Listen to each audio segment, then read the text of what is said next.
true Biafran. MAZI NNAMDI uniquely brings to you, Radio Biafra live broadcast by the eminent Supreme Leader of the Indigenous People of Biafra, IPOB. The Director of Radio Biafra. And the Supreme Commander of the Armies of Biafra. MAZI NNAMDI KANU.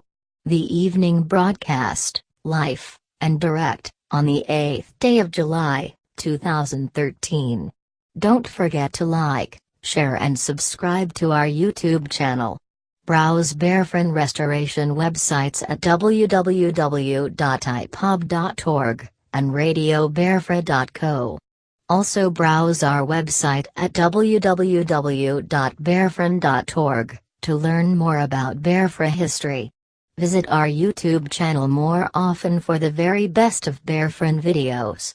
Enjoy it.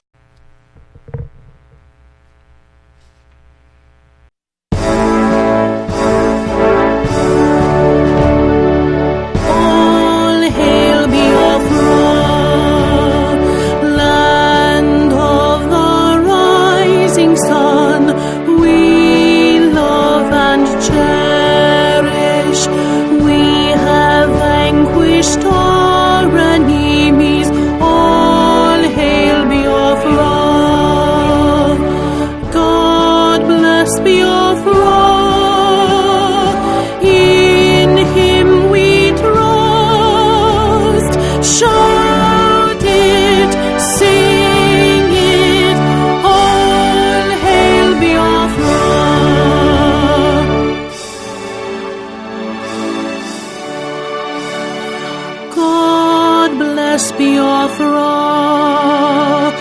we have emerged triumphant from all our foes. Through the crucible unscathed, we passed victorious, our trumpets pealing the glorious song.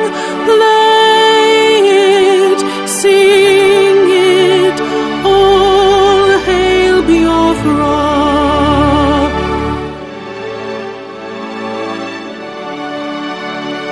Oh, hail Biafra,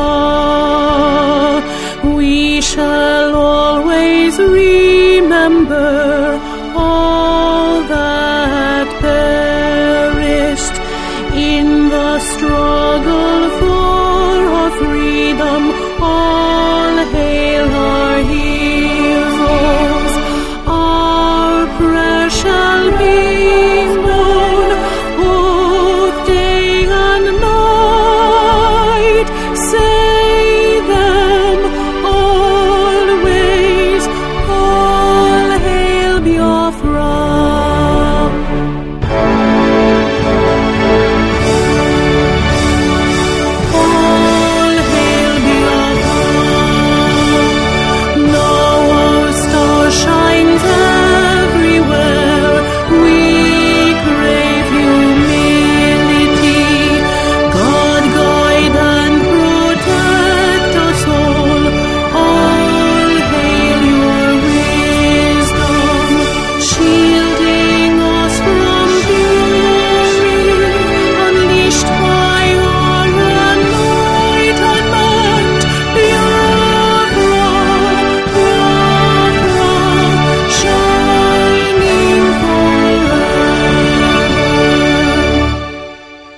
Good evening, wonderful people, great Biafrans, wherever you are on this planet. We are welcoming you to the second segment of our program this afternoon from Los Angeles. We are in California, courtesy of our dear brother. He's a teacher here in California, an employee of the county of Los Angeles, if I'm not mistaken. His name is Ode Mogalo. He's from Unewi. He is here hosting us with his dear wife. And we are welcoming you wherever you are on this planet. Radio Biafra is on tour of the United States and that of Canada as well. We are here to bring the coming of Biafra closer to our people, to bring Biafra closer to Biafrans wherever they may be on this planet. When we return to England from here, sometime around the 19th or the 20th of this very month, we shall be heading to South Africa as well. Upon our return from South Africa, Radio Biafra will be going to Malaysia and also to any other place where we may be required. We are bringing the message of Biafra to our people, bringing it closer to the grassroots, making it possible for our people, wherever they are, to identify with the message of redemption, the message of hope, which we are preaching. We are welcoming you wherever you are on this planet. As usual, we say good afternoon from here, good morning, good day, good evening, wherever you may be on this planet, because Radio Biafra is received in every continent of the world. Wherever you are on this planet Earth, we are welcoming you. All you need to do is to go to www.radiobiafra.co. Please tell your friends and your family. A lot of us have been sleeping on duty. Please do not sleep on duty. It is our duty to propagate Biafra. It is our duty to promote the name Biafra to the ends of the earth. Please go and make sure that you have Biafra recorded. You have Radio Biafra on your Facebook page, on your Skype homepage. Anywhere you have a social platform, anywhere you have more than 2 people gathered, make sure you mention Radio Biafra to them. Please tell them to go to any of our websites. There they will be able to see what we are doing on behalf of the Biafran people, what we are doing to redeem our people, what we are doing to make sure we set ourselves free. I'm Nnamdi Kanu. I happen to be the host of Radio Biafra and also is director, by the grace of God, a servant of the wonderful people of Biafra. We are here to bring you Biafra in truth and honesty. We are here to disseminate information regarding how we are all going to get Biafra, both individually and collectively as a group. We advise you not only to listen to Radio Biafra, but also to make sure you participate in your country of residence, to participate in your district of where you're residing.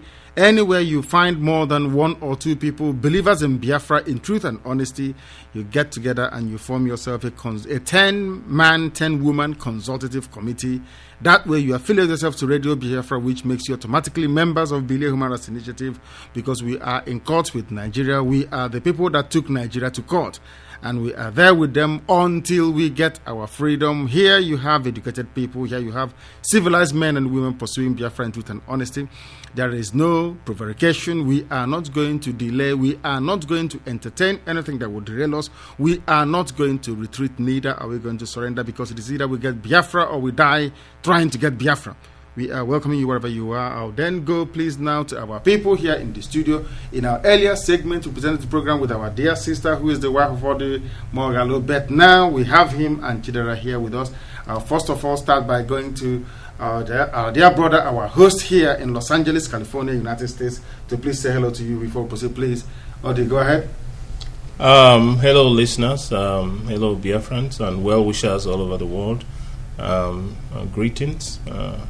Good morning, good afternoon, good evening, and wherever you may be in the globe right now, in your time zones, please listen in if you can. Thank you very much. And please, a very sleepy Chidera, please, can you say hello to our wonderful listeners? Hello, wonderful listeners of Biafra. I say good afternoon to you from here, Los Angeles, California, and welcomes you to this educative session of the broadcast. Thank you very much. People refer to Radio Biafra as a class. If you go onto Facebook, you will see what people say about Radio Biafra, and it's very unique brand of broadcasting, very unique genre in political discourse. Here we are here to raise our people from slumber. We are here to ensure that our people face up to their duty, their responsibility, not only their obligation to the dead, but also their responsibility to the living. We owe an obligation to those that passed before us, those who were killed unjustly, those who were murdered and massacred by the evil Nigerian regime under Yakubu Gowon and also Awolowo, the Yoruba man. We are holding them responsible for the deaths of our people. We are also holding our cowardice and complacency responsible, because the question is being asked all the time, where were you people when these killings were going on? We had enough men in the armed forces to counter the counter coup of 1966, yet we did nothing about it. Why are we in this mess? Why are we in this state today? Why is it when our people are being killed, some of us pretend as if nothing has happened? What type of God made these people that don't care? What type of God molded these people who, when other people are being slaughtered in northern Nigeria, they pretend as if nothing is happening? What type of mindset do they have? Are they actually Igbo people? Are they Idoma people? Are they Efik? Are they Ibibio? Are these Ijaw people? Why are you looking the other way when other people are being killed? Was it why they found it so easy to raid us during the time of slave trade, to come and take our people, and we did not organize to resist only a handful of men in a boat? We don't want that type of nonsense to happen. That is why we are in modern day slavery in Nigeria, and we are doing everything we can to resist it now, and we shall continue to resist it until time comes. You know the drill. Once again, this is Radio Biafra. If you wish to join us, you have the number to call. It's on the top right hand corner of your screen. Please, if you may, please give us the number on the top right hand corner of the screen. Give us that very number, please. The number is +1 404 789 8796. Again, +1 404 789 8796. Yes, we are still experiencing difficulties with our Skype, but I'm sure that thanks to our brother Clifford Irania, that problem should come to an end on the 10th. It should come to an end on the 10th of this month, because we have acquired some new equipment and we are going to test it in Canada. When we go to Canada, everything is going to be fine over there. We should be able to take multiple calls as usual. But right now we are having slight difficulties. Please, if you try on Skype and you can't get through, you know it's either the lines are congested or we are having difficulties accessing the system. We have done everything within our powers to make sure we resolve it, but it appears to be persisting. We are going to do all we can to make sure that we resolve this problem as quickly as possible. This is Radio Biafra. You can get us on +1 404 789 8796, or you can simply add Radio Biafra to your Skype contact list. Radio Biafra, all in lowercasing. Please join us on Facebook. If you're not already on Facebook, if you're too cowardly, if you're too afraid to put your name down on Facebook, then you know you shouldn't be listening to Radio Biafra.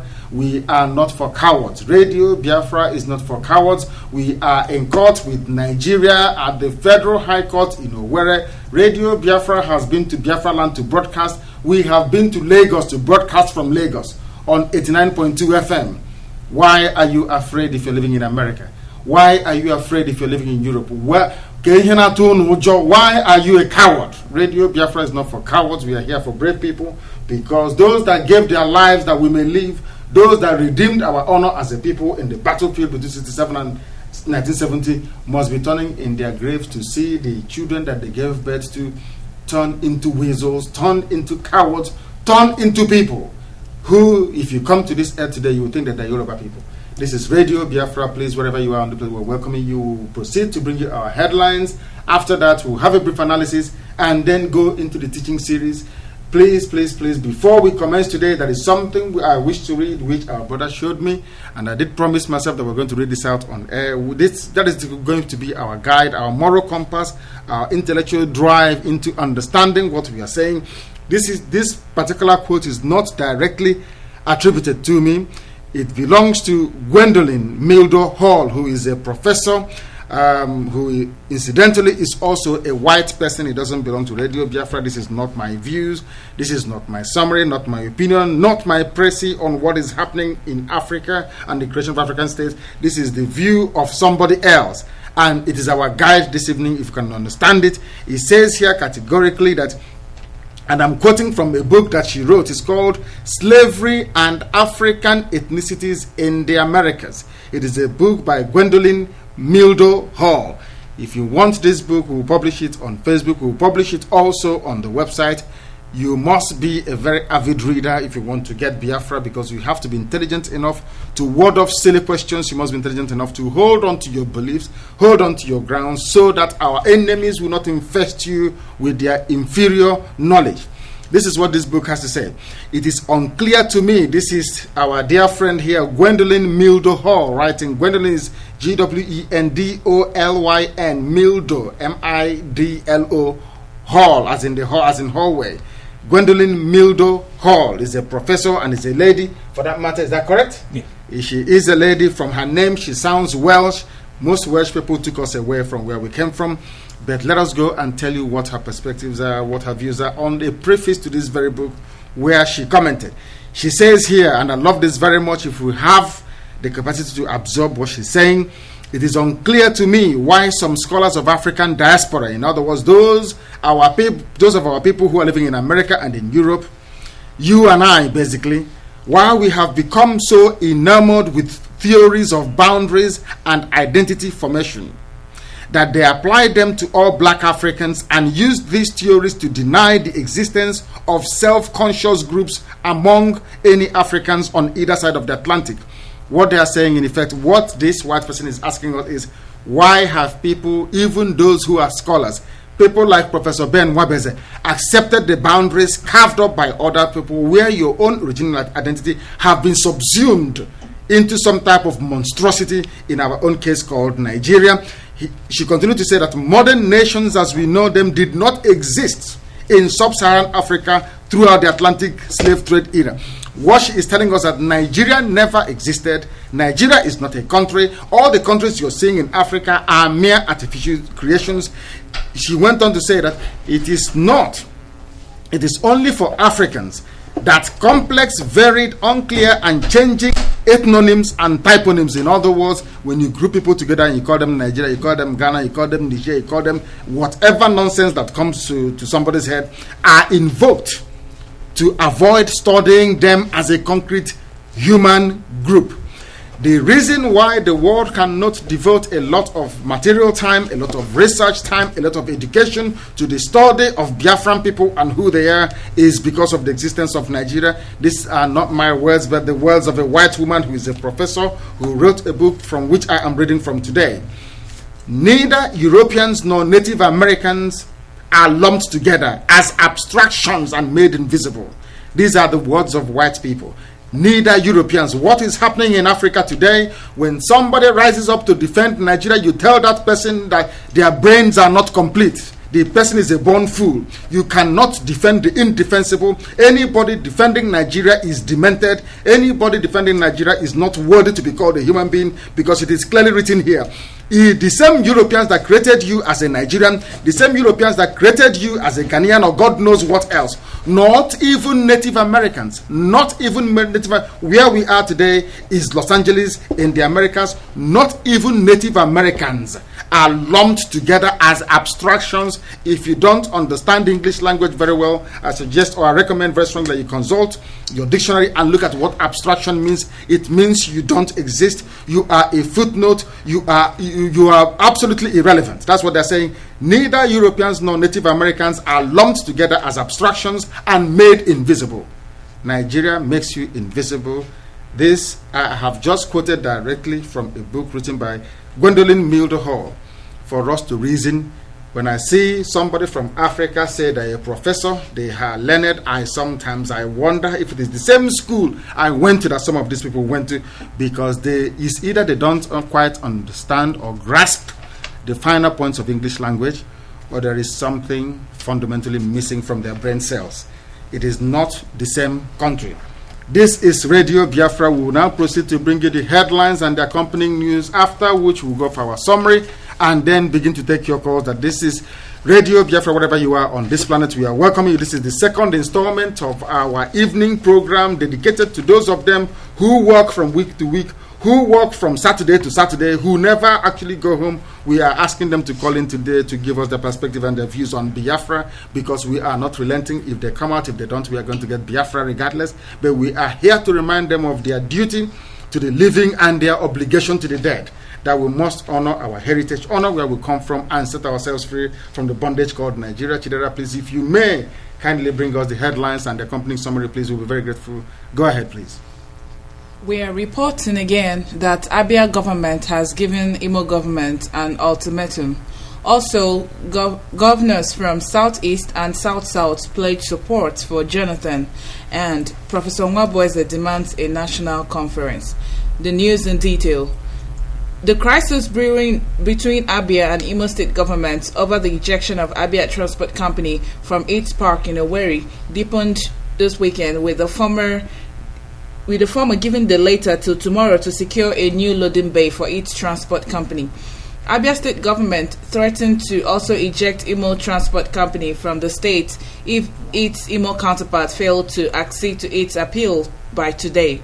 It said the threat became necessary because of alleged refusal of Imo government to heed to its previous appeals to give Abia Line a place to operate in Owerri. Chief Press Secretary to Governor Theodore Orji, Mr. Ugochukwu Emezue, said in a statement that the state government did not believe the reason given by its Imo counterparts for the ejection, saying other transport companies were still operating from the same park. According to Emezue, since Abia Line's loading bay in Owerri was shut down, Abians were finding it very difficult to come back home.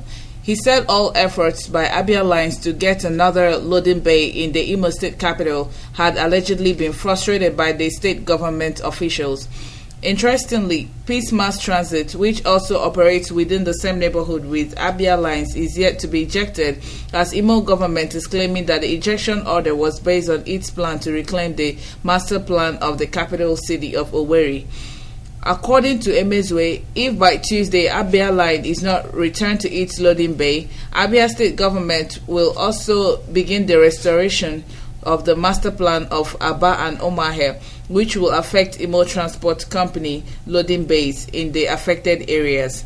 Emezue called on human rights activists, social crusaders, and all well-meaning Nigerians to condemn the hostile action of Imo State government, adding that now was the right time for the activists to act and not wait to criticize Abia government's retaliatory measures.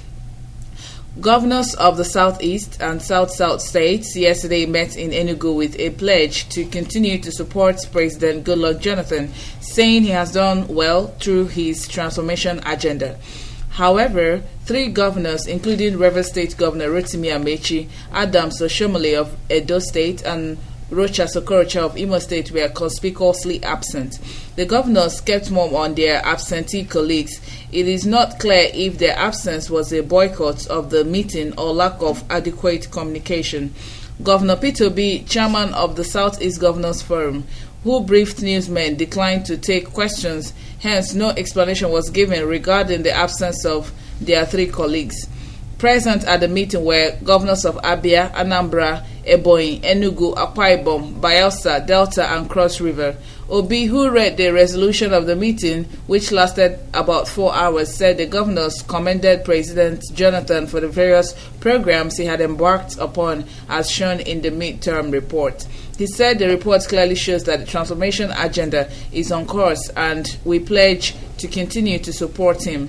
Obi said the 2 zones had agreed to work together economically in the area of infrastructure development. According to him, Akwa Ibom and Abia states have reached an understanding with the private sector to reconstruct and dualize the Bad Ikote-Bene Aba road to improve economic activities within the corridor of both states. He said the governors also discussed the disturbing issue of oil theft and how to curb the menace, but gave no detail of how they intended to actualize the plan.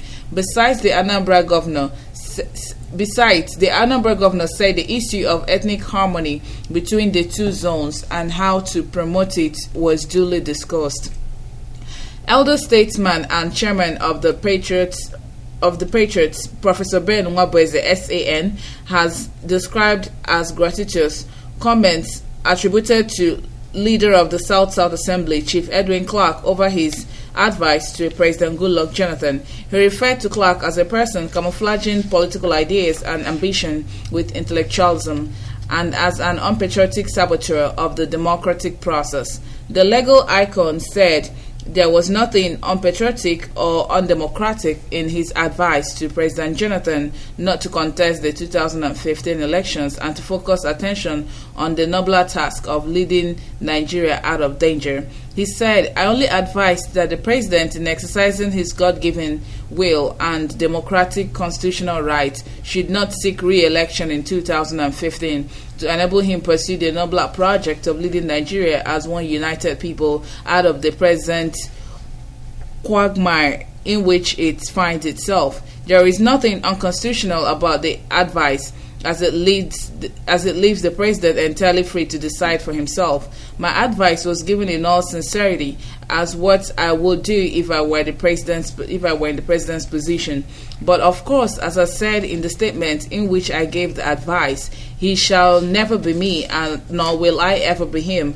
He and I are created different human beings with different visions, different outlooks on life, and different passions. I do not wish to exchange vituperative words with a former student of mine whom I am proud to have taught law in London in the 1961 to 1962 academic years, except only to say by way of correction that I served as minister under the regime of General Ibrahim Babangida, not General Sani Abacha. I hope Chief Edwin Clark will, as a mark of respect properly due to me from him and his former teacher, change his mind and attend the Uyo National Summit, now postponed to August 26, 27, and 28, 2013, especially as Mr. President himself has indicated his intention to be at the summit personally. I urge that we all get together at the summit and put our heads together in a joint effort to try and find solutions to the problems and challenges facing our country. Yes, thank you very much for that. Thank you very, very much. I don't know what challenges they're talking about. I don't know what country he is trying to salvage. And for those who are joining us for the very first time, that those were our news headlines presented to you by our dear sister, Chidera Akabo. And please, if you wish to join us, the number to call is on the top right-hand corner of your screen. It's on the top right-hand corner of your screen. You can also follow us via Skype. You can send us a Skype text, Skype message. We will receive it and, lo and behold, be able to publicize and make that very public once we receive it. We are asking you to please go onto Facebook and join us on Facebook. All you need to do is to go and search for Radio Biafra London, all separate words. Radio Biafra London. Click to join the group, and once you've done that, you can begin to add your friends to the group. Once you have done that, please, you can also get your friends to do the same. We are welcoming you to our program. Our dear sister is here, who is the wife of Odi Morgalo. Mrs. Morgalo is welcome to the studios of Radio Biafra here. They are the principal host here, hosting Radio Biafra in Los Angeles here in California. You are all welcome wherever you are on this planet. Please continue to inform your friends. Continue on Waibeya. If you hear about Radio Biafra, please tell your friends. If you hear about us, please also tell our enemies, especially Yoruba people. We will go to her to please say hello to all of you, and then we shall go to the husband to please give us his summary, his take on what we are presenting this evening. Please go ahead. Hello, fellow Biafrans. Welcome to the program. Thank you very much. And we are asking the caller, we are asking the caller on Skype to stay where he or she is. Stay where you are. We have taken your call, the caller on Skype. Stay where you are. We shall be coming to you in a short while. But before we do, let us go to our brother to please give us his assessment, his summary, his take on what we are presenting this evening. Please go ahead. Hello, listeners. I said before the previous section of broadcast that in this broadcast I may want to delve into us as a people, as first of all the Igbo people in particular, and the rest of Biafrans who are listening, regarding our own spirituality as a people, because in Igbo lands they say that if you don't know where the rain started beating you, you wouldn't know where it stopped. And we have to then know where the rain started beating us. And as I quoted before from a very outstanding Biafran, Pius Okibo. Pius Okibo was a renowned economist, and he was economic advisor to, I think, a couple of Nigerian presidents. But Pius Okibo was most importantly a Biafran, and he was a very dedicated Biafran. He had to fly for different negotiations, international negotiations, outside Biafra in the heat of the battle during the war. And he paid a lot of price, just like so many Biafrans did. And so I speak this in his honor. His younger brother, Christopher Kibo, the renowned African poet, died early in the war in 1967, warding off the invading Nigerian army. Pius Akibo said here, he said, "We are better able to understand the values in a people's culture, not through their dances or even through their painting, however much these may reflect the social system of aesthetics, but through their primitive or adoptive religions. Each religion defines how man should relate to other men and his maker or to the universe." That means that for us to understand people, we have to go and check their religion. That's how you understand their worldview, how they relate to people, and how they relate to their gods.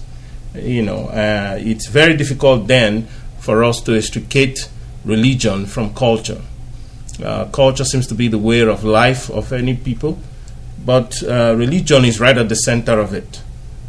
For not even laws, civil laws, can supersede the influence of religion in a human life. And that is why it's important that we study what we believe in and see how much that has affected us in this life. I was discussing with Nnamdi a couple of times yesterday, and he mentioned something like a corrupt priesthood in the practice of our own religion as a people. A corrupt priesthood being a problem in Igbo land. And we are Christians. And we also have a traditional culture and religion, prior to Christianity. But if we look at Christianity, we see that there are great similarities between our own culture and the Hebraic culture because of our Hebrew origin, definitely, because this is a pointer to that strong link. And is an undeniable pointer. Why? Because there are facts and figures to support it. There are actually striking similarities. And please underline the word striking similarities between our culture as Igbo people and as also written in the Bible. Because while the Bible is a reflection of a people, it's also a reflection of their culture. It's also a reflection of their ways of life.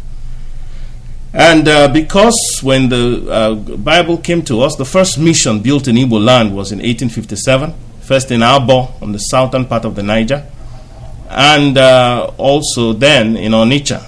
And these missions were set up by the Christian Missionary Society, CMS.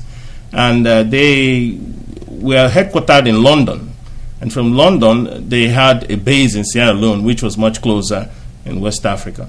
We all know about the MAFA, the Holocaust, the African Holocaust, the transatlantic slavery. And it affected the Igbo so terribly that from the records, they are saying that between 1650s and 1850, there are more than 1 million people who were Igbo that went out on slavery, forcefully kidnapped and ferried out of Igbo land, across the Atlantic Ocean and to different parts of the world. And this has had an effect on us as a people as well. And we will go into it just like it's had an effect on other African ethnicities, because we're not the only people that suffered from slavery. Virtually the whole of Africa, felt the terrible impact of slavery. That we were selling the people, not them coming. I find it rather odd that a people who are numbering in their millions, in the case of some people that went to Virginia area, who were even Scottish people owned slaves, even Welsh people owned slaves. Why were we not able to organize ourselves to resist the invasion of the slave raiders? Why were we not able to organize ourselves to resist them? Because what happened during slavery is happening now. Our people are dying, they are being slaughtered, people are suffering, people on a daily basis are witnessing things that when you hear about it, you shudder. But people are also, Igbo people, going on with their businesses all over the world without a care in the world. The same thing that happened that made slavery possible. A handful of men with a ship will come, anchor off the coast of the Bight of Biafra, and they will come ashore on very tiny boats, sometimes 2-3 white people. They will come in and be raiding our villages, and our men will do nothing about it.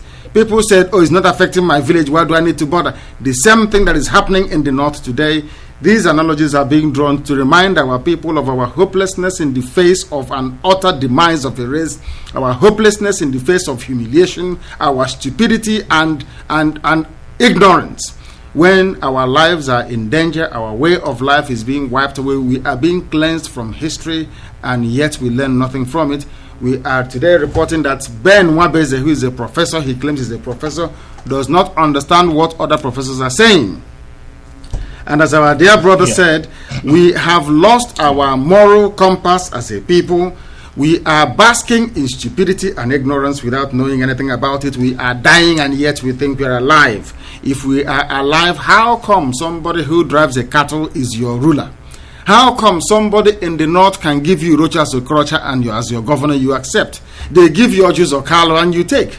They give you Theodolji and you take. They give you P2B who will kill you and you take. Why is it that when P2B is even killing you and dumping you in the Zoo River, you cannot? You are blind. You are looking at floating corpses and you are blind. You can't see them.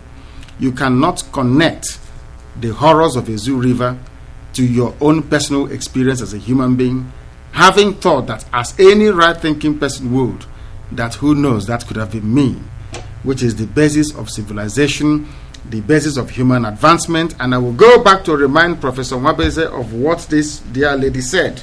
She said, it is unclear to me, she's talking about herself, why some scholars, including Professor Ben Nwabeze of, these are my own words, of the African diaspora, including those who are in America, working from month to month, year to year, not going home, not knowing what to do with themselves. They are the modern slaves here in America, and it is to them that we have brought redemption. Because of them, we have come here to let them know that there's an alternative. There is a way to get out of this mess, and that way is by supporting Biafra. These are the people who have been enamored with theories of boundaries and identity formation, that they apply them to all black Africans and use these theories to deny the existence of self-conscious group among any Africans on either side of the Atlantic, because of the formation of Nigeria, because of our acceptance of the formation of Nigeria, because of our acquiescence to the hopelessness of the state of the country called Nigeria, because of our how can I put it, almost ignorant submission to anything that comes from Europe. We have lost our self-consciousness as a people. Nobody gives a damn about us. Nobody is studying us. What happened to the Jews are happening to us. We are being carted off into slavery of all manner. Nobody is complaining. They are killing us in the north. Nobody is complaining. We are in America working for 25 hours in 24-hour working day. Nobody is pausing to think, to say to themselves, is this what life is all about?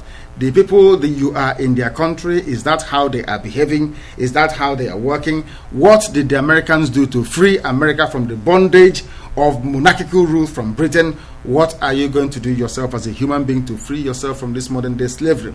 We continue to say, according to this very book, that modern nations as we know them did not exist in sub-Saharan Africa. These are learned people writing. Nigeria never existed, because only God can create a nation.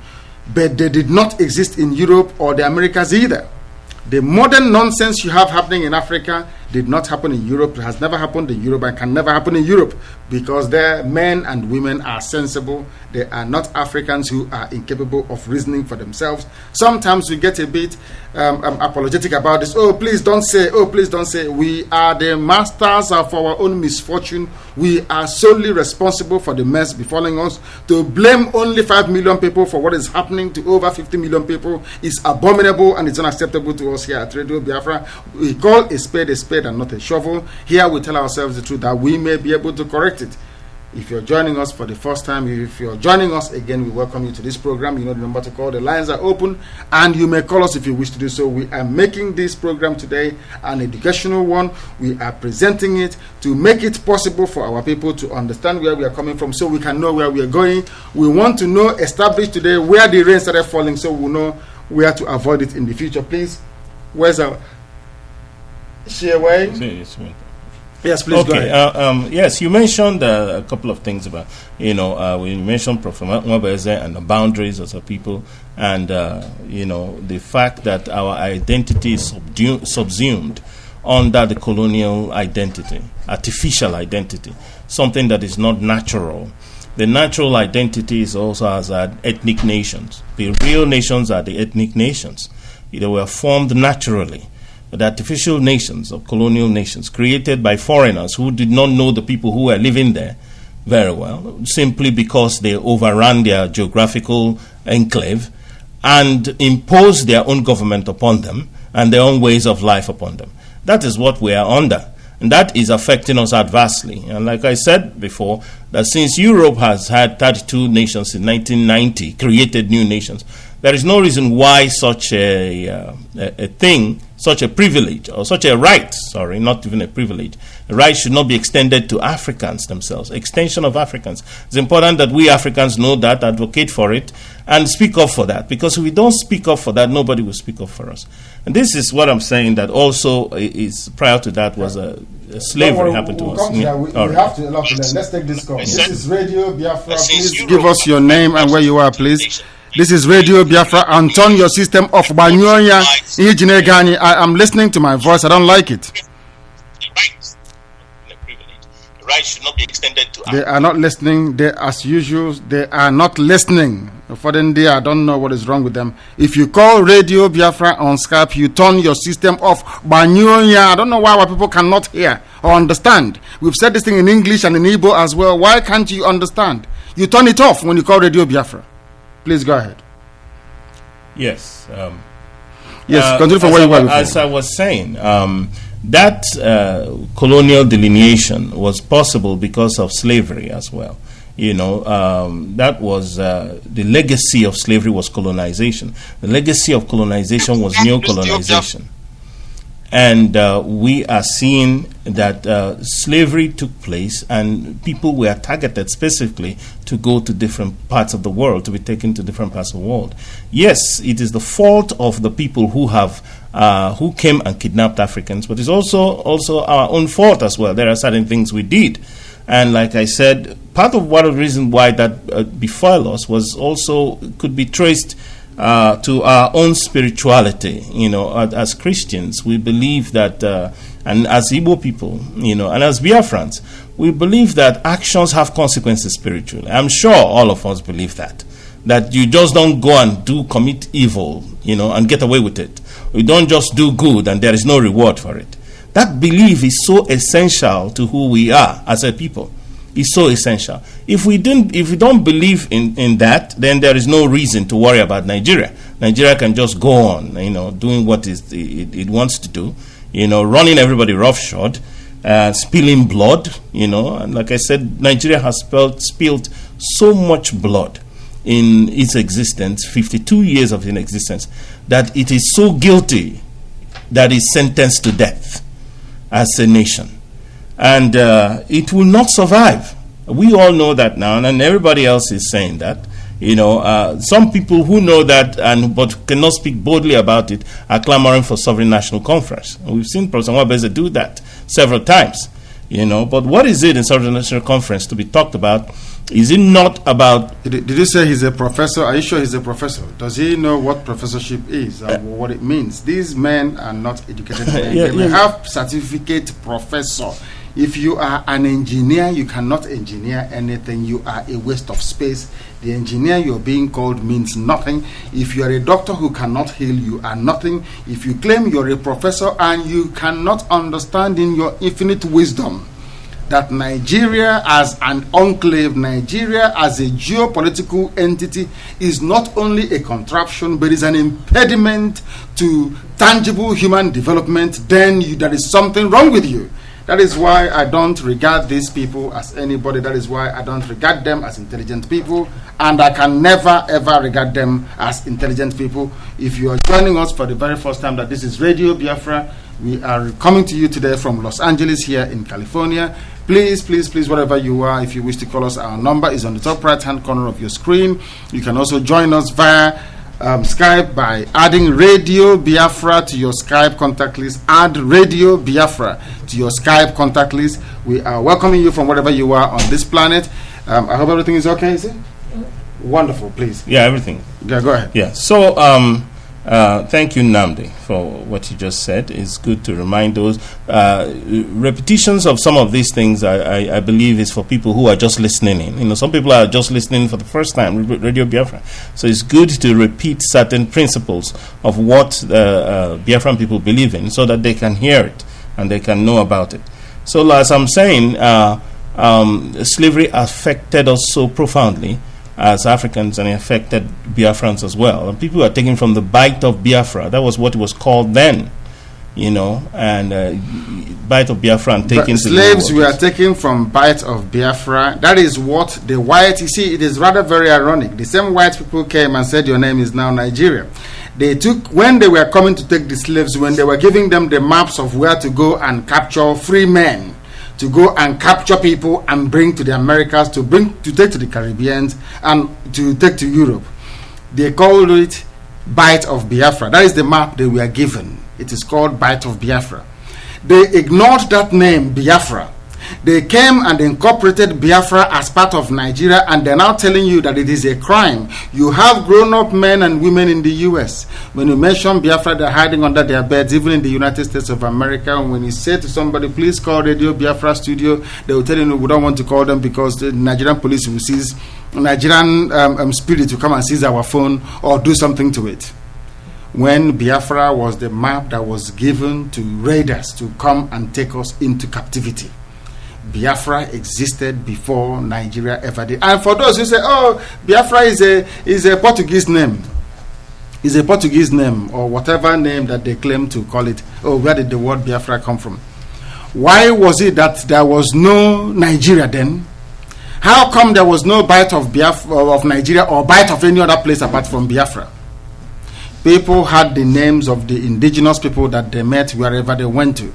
That is why we have that name enshrined even in a map recognized by the earliest explorers visiting that part of the world, that the name and the word Biafra existed for hundreds of years before Nigeria came into existence, and anybody who fails to accept that is not a student of history, talk less of modern history.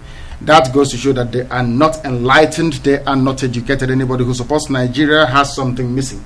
Yes, we talked about a few things we said we're going to run through this very evening today. One of them being the presence here in the United States of a lot of our people. You did say there was somebody who was saying something a while ago about the lineage of Michelle Obama and her family. Are they in any way connected to the Igbo race? Are they in any way Igbo at all? What anecdotal evidence are there? What other sort of verifiable evidence do you have at your disposal to indicate that there is some kind of lineage, albeit not yet scientifically proven, that woman has some type of Igbo blood in her? Yes, there is certainly a belief that Michelle Obama has a connection to Igbo ancestry. This is not to claim some kind of privilege or, or perquisite for us, as the people know. It's just facts as they are. Rabbi Kepas Fournier is a black man born in Southern Carolina, but he's a rabbi and he has a synagogue that he runs in Chicago. Rabbi Kepas Fournier happened to be one of the people who were in Igbo landing in 2003, to honor those of our people who drowned to death. Where is this rabbi Simon based? Island. Where is this rabbi based? He's based in Chicago, yeah, and he has a synagogue where he worships with his congregation. Kepas Fournier is the name. Is he an Igbo man? Kepas Funier traced his ancestry to Igbo land. But he's an Igbo American. Yeah, Igbo American. He's an Igbo American, original and native to that part of the world. Exactly. Living in Chicago. Yes. He was the one. Did he write a book or did he comment on Obama's on Mrs. Obama's ancestry? What happened? Oh yes, he commented on Mrs. Obama's ancestry, his relationship to Mrs. Obama. But he himself also attended the Igbo London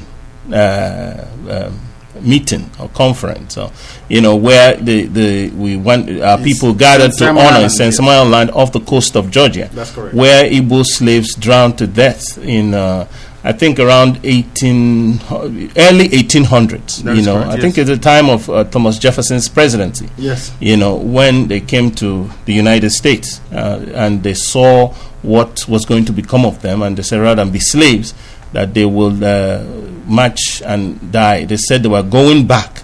In fact, the song they said they were singing, translated in Igbo, because it was written in English, was the water, in English was written, the water brought us, and the water would take us back.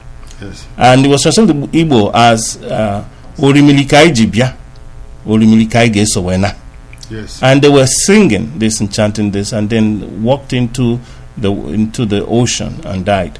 And that was also used as a folklore in African American stories about Africans flying back to Africa, the desire for these people to go back to Africa. So they were clinging on that story as an inspiration of resistance towards oppression, because towards slavery. We don't like slavery. Slavery is not a part of us. We resist evil wherever we see it because we are God's own chosen people. This is Radio Biafra. Give us your name and where you're calling from, please. Your name and where you are. Hello, good morning. Yes, the caller on Skype. Go ahead. We are listening. This is Radio Biafra from Los Angeles in California, United States. Go ahead.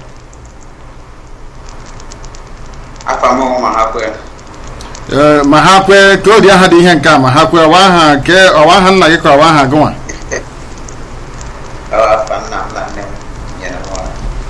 Can you please speak up? I can't hear you. Speak up, please. I can't hear you. Speak up, please.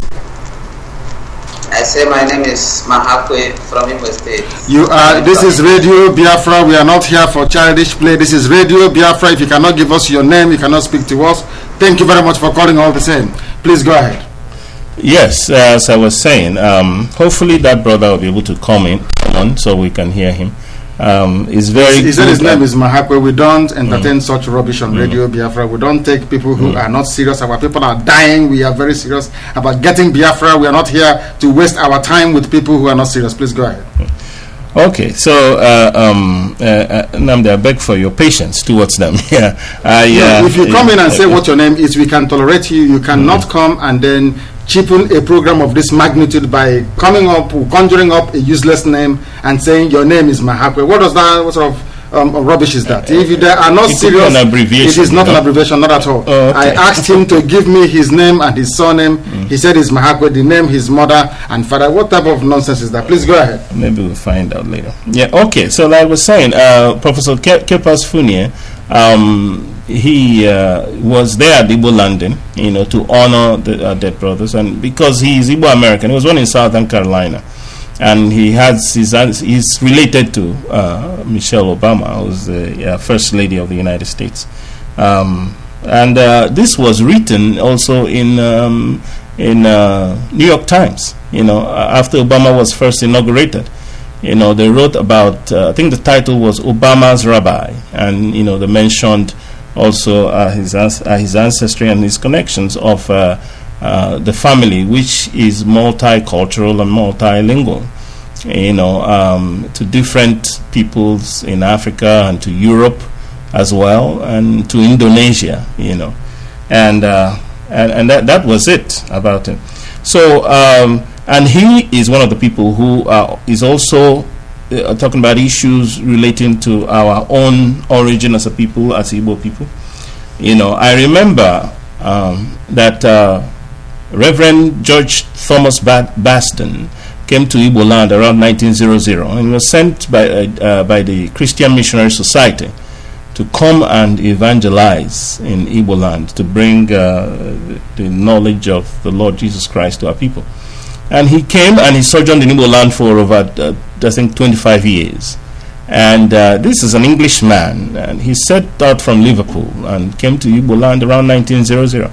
And so he wrote a book titled The Igbos of Nigeria. Some of us have read it, you know, and in that he enumerated certain cultural attributes of our people, you know, and a book which he wrote and published by 1921.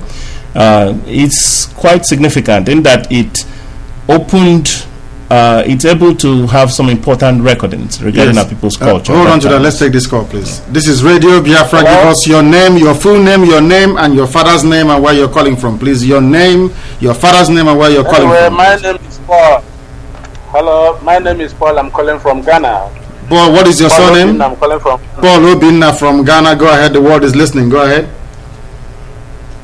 Yes, I'm calling first of all to commend you guys on the good work you are doing. And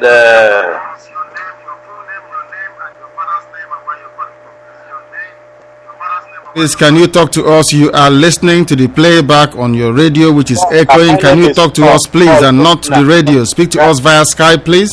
From Imo State. Yes, go ahead, please. What would you like to say?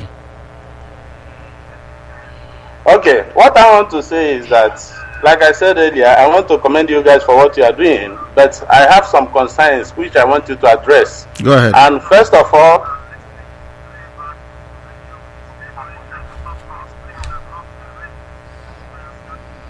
okay, so what actually I want to say is that I really want you guys to avoid some comments about the Yorubas. You guys are, maybe one or two things you are saying about the Yorubas, I think it's not nice. Okay, because if we are fighting for Biafra, we are fighting for Biafra. But you know, when we are using some inciting words, it will go a long way to go against some of our people, especially in Lagos. So whatever we are doing, we should be able to moderate and have a strategy. And even insulting Nigeria will attract unnecessary attention. And this is why some of the times you see that you are having attacks. I think we can really avoid all those things and still move ahead and get Biafra. So I don't want us to be insulting Yorubas and all those things. I don't feel comfortable in that. Are you a Yoruba person? Are you Yoruba? Hello? I wanted to ask him if he was a Yoruba person.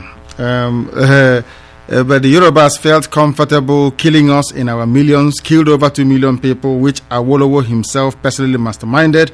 The Yorubas are comfortable driving away Zik from Ibadan in 1954. The Yorubas are very, very comfortable displacing us in Lagos, giving us places to build, and then we develop it, they drive us away. They are very, very comfortable. They are comfortable conniving with Hausa people to kill and maim our people in the north. Tinubu have just gone to join Buhari to form what is in effect an Islamic super party in APC. Our people are dying, and you're telling me I shouldn't insult Nigerian government when they are responsible for the death of our people. This is Radio Biafra. If you don't like what we are saying, you go and try NTA. This is Radio Biafra. We are going to get Biafra, or we die trying to get Biafra. If you underestimate our resolve, you just watch and see. Nigeria is a basket case. This is Radio Biafra. Turn your system down. Banyoya, speak to us via your Skype, please. Your name and where you're calling from. Hello, Nnamdi. My name is Kelechi Foleta. I'm calling you from New Zealand. Go ahead. Wellington. Thank you very much. You're welcome to the program. Go ahead. Yes, I know. I was actually woken up by the stupid last caller, because there will be no way we the Biafrans will ever stop insulting Nigeria. Talk of stopping to insult Yoruba people. They starved us to death. They killed us. They are also writing stupid things about us on the internet, and they are actually planning to sue us using our own person, and they are telling us not to insult them. How I wish I can see that man and I insult him face to face. So my point is that his call must be disregarded immediately. We don't even want somebody like him to call Radio Biafra again. Talk of telling us what to do and what not to do. The freedom fighting that we Biafrans are in fighting for this particular time, the Yorubas and the Hausas will never tell us how to fight it. We will fight it anyhow we want to fight it. The aim is to get Biafra, even if it means we dying in the cause. It doesn't concern Yoruba, it doesn't concern them, and they should stop telling us how to fight this fight. Thank you, my brother. So that's my contribution for thank today. you. You have restored my faith in our people. I thought we have lost our senses. You have restored my faith. Thank you very much. Thank you very, very much, and God bless you. Let's go and take this call. This is Radio Biafra. Give us your name and where you're calling from. We are in Los Angeles, and I'm Nnamdi Kanu. What is your name and where are you calling from? This is from Dallas, Texas. Eze from Dallas, Texas. Thank you very much. Eze, what is your surname? Njoko. Ndewo. Eze Njoko from Owerri. Thank you very much. Ndewo. Go ahead. The world is listening. That's what we want to know. Yes, the guy that come from Ghana has provoked some people. I don't know whether that guy has heard about the history of what Biafra suffered during the Nigerian Civil War. I don't know whether his parents have given a little story. How people were killing millions by these Hausa hooligans and the Yorubas. I think that guy, I don't think that guy is an Igbo guy. You don't think so? I don't think that guy is an Igbo guy because it was really difficult for him to mention his name when you're asking his name. That is correct. I think he's a Yoruba guy. Is this some of these Igbo people that have been, mingled with Yorubas and other things? But I think that guy should go and study the history of how our people suffered by the hand of the Hausa Yorubas. And he should also understand that Radio Biafra is not a government channel. This is a public channel. Yes. So we are free to say whatever we want to say. Exactly. Thank you. Thank you very much for calling. We like that. You told me a while ago, please, Ode Morale, you told me about a public service radio station in this country that speaks the truth. And why is that the case? Because it doesn't accept any commercials. There is no advertisement. The people pay for it. What is the name of that radio station here in the United States? Please, we want to know. The name is Radio Pacifica. That's what it's called here. Was it what we were listening to in your car? Exactly. Radio what again, please? Radio Pacifica. How is that radio station supported, please, if I may ask? It's supported by the listeners. The listeners pay for it because... which is exactly what Radio Biafra is doing and asking for. This is Radio Biafra. Give us your full name. I am Nnamdi Kanu. I'm at the studios of Radio Biafra here in Los Angeles, California, with our brother and our host, Ode Morale. Give us your name, please, and where you're calling from. Yeah, hello. My name is Jude calling from Sweden. Jude from Sweden, please go ahead. The world is listening to you. Go ahead. Yes, I'm calling as regards the other guy who called from Ghana. I'm really pissed off with the guy with that is call.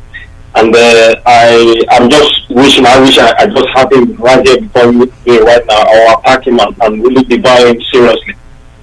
He shouldn't tell us what to do whenever we want to do our thing, because even up till today, the Yorubas are still, they play a very big role in marginalizing the Biafrans.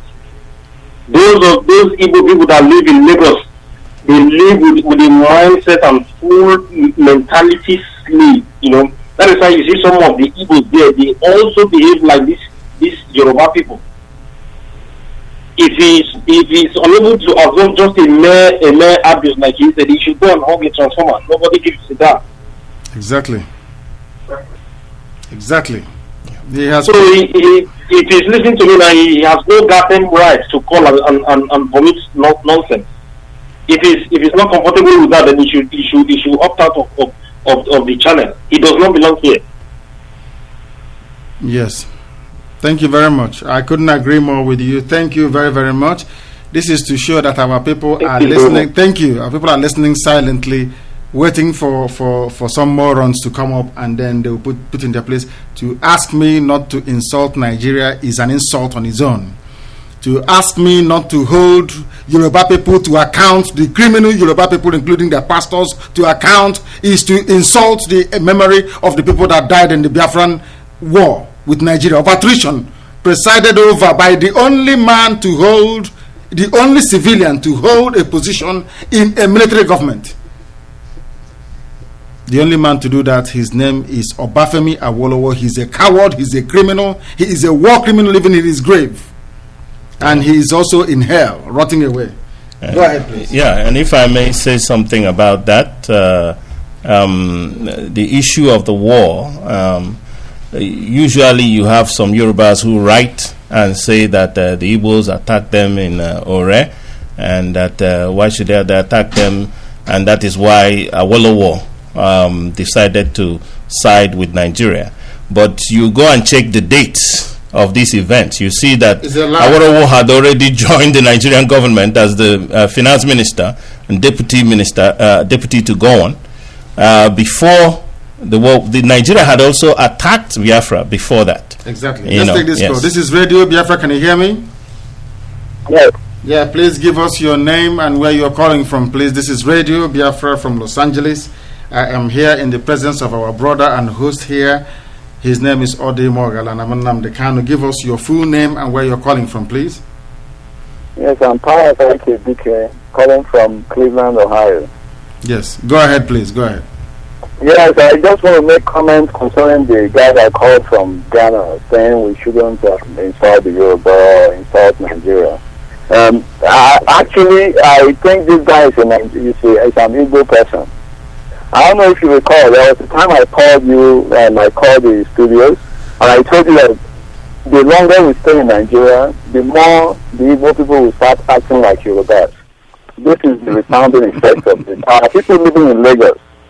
Take for instance, a perfect example is the so-called Professor Ben Nwadwezi.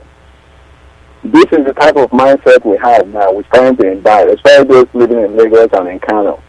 You will be surprised that the way I say it is that these people that live in Lagos that call themselves Igbos, majority of them are what you have in the United States. That's why you keep pleading for this help. These guys that call them, telling us not to speak the truth. I believe that's why he's telling us not to speak the truth indirectly. He's telling us to shy away from the reality. He wants us to sweep our problems under the carpet. Why we are losing people? They are, Igbos are getting killed, and the CFO that was given by the governors of Lagos State in the past have now been declared fake because majority of those CFOs are equal to Igbos. Thank you very much. And he's telling us not to insult Yoruba people. They sell us CFO. They know Nigeria is going to break up and they're going to take our properties. And our people cannot think, they can't reason. Let me give you an insight. You think Lagos is the only place? Ogun State. A lot of stupid Igbo people now are buying properties in Ogun State. Do you know right now in Ogun State, you don't issue CFO at all? You just apply it to just be there. Because we've seen what has happened in Lagos. The majority of Lagosians have sold their properties, their landed properties to Igbos. Now, you buy land in Ogun State, leave your house, but you never get CFO. This is what is happening in Ogun State. And when you go there now, people are buying up properties. I went through the last I think it was the 6th, the broadcast on the 6th, where you guys were talking about education. In JAM, we used to have this thing in JAM. Majority of those who had the highest intake of JAM used to come from Imo State. All these things were published on JAM websites. The minute the Yoruba professor took over JAM, about two years ago, they took down that information off of JAM website. You see because they say that Igbos go to school, they get more admission more than any other people in Nigeria. The minute the Yoruba professor took over became the registrar of JAM, they took down that information. You see? So this idiot coming from Ghana telling us not to tell the truth. For me, telling us not to tell the truth, not to speak the truth. He's an idiot. I don't know. I don't want to use foul languages, but this is the type of mindset our people are developing. I have to tell you the truth right now. It's better. What is the mindset? I've debated with our own people, not even Yorubas now, concerning this issue of Biafra, even before I discovered Radio Biafra. And I can tell you that 95% of them are in the dark. They have no clue. And when you try to explain things to them, it's like you are talking to a stone. It's ignorance. There was a time you made mention of one thing. You said, give me HIV instead of ignorance. Ignorance is the worst disease you can have. At least HIV, you can find a way to minimize it. But ignorance, you can never minimize it.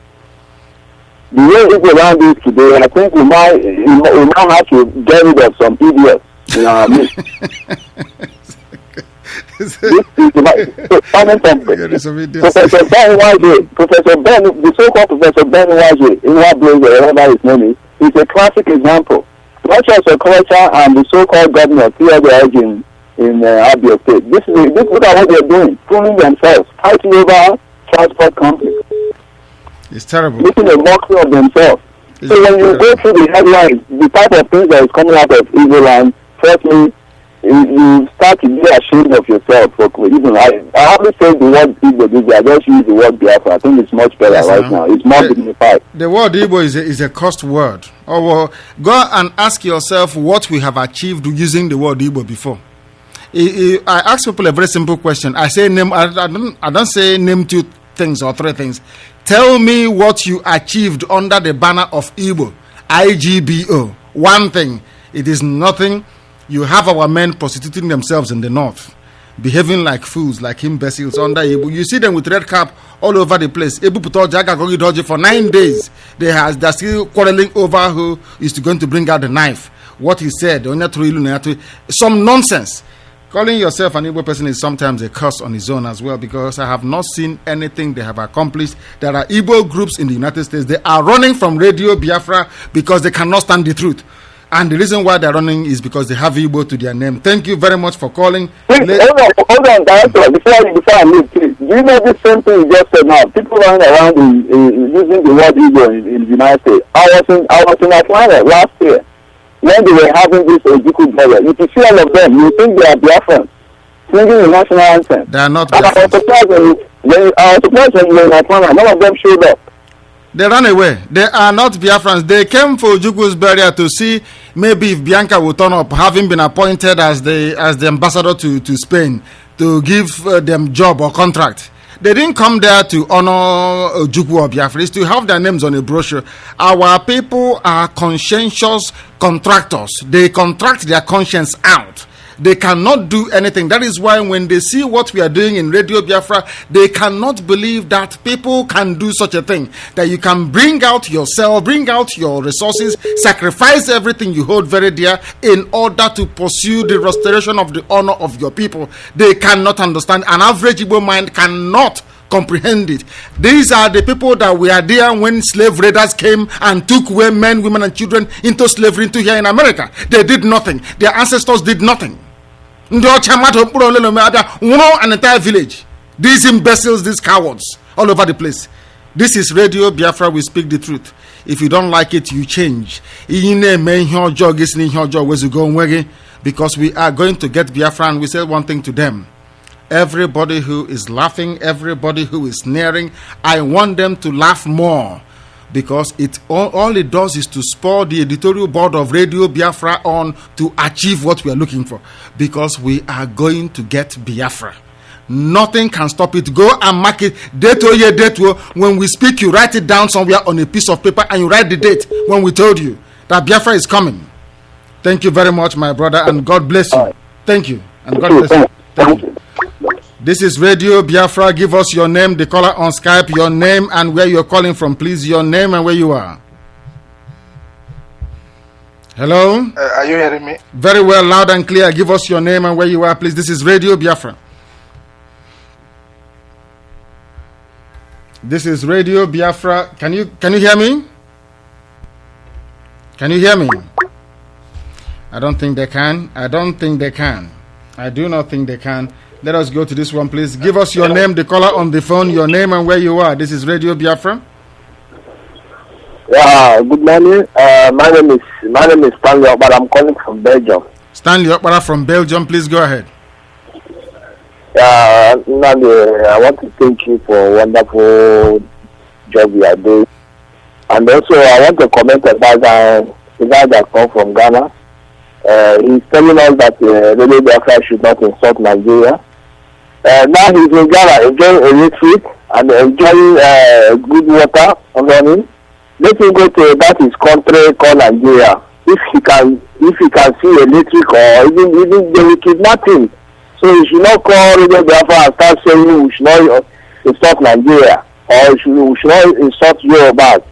Maybe his parents never tell him anything about the war, what Awolowo did, and 3.5 million Biafra that died. So if he doesn't have nothing to say, he should not call Radio Biafra. So that is what I want to say. Thank you.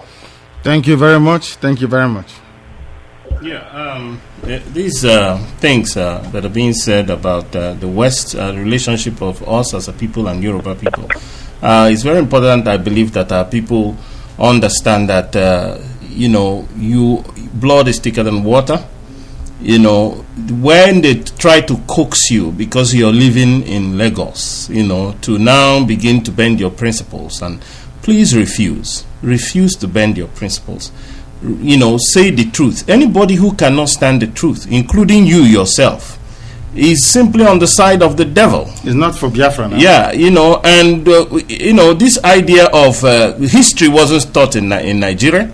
The history of Biafra, is it not part of the history of those people who are there? Yeah, but they never taught it. And now that you have means of communication, they don't even want you to mention it. Everybody's always scared to discuss about this history. Why are they scared to discuss it? Why are they scared to talk about it? Those who are scared are those who want the truth covered. They want the truth buried. They don't want people to know the truth. And that is it. But the facts are out. It has been out. And it will continue to stand as the truth. That Awolowo was behind he contrived the policy of using starvation as a means of war policy against Igbo people, and it cost more than 2 million lives.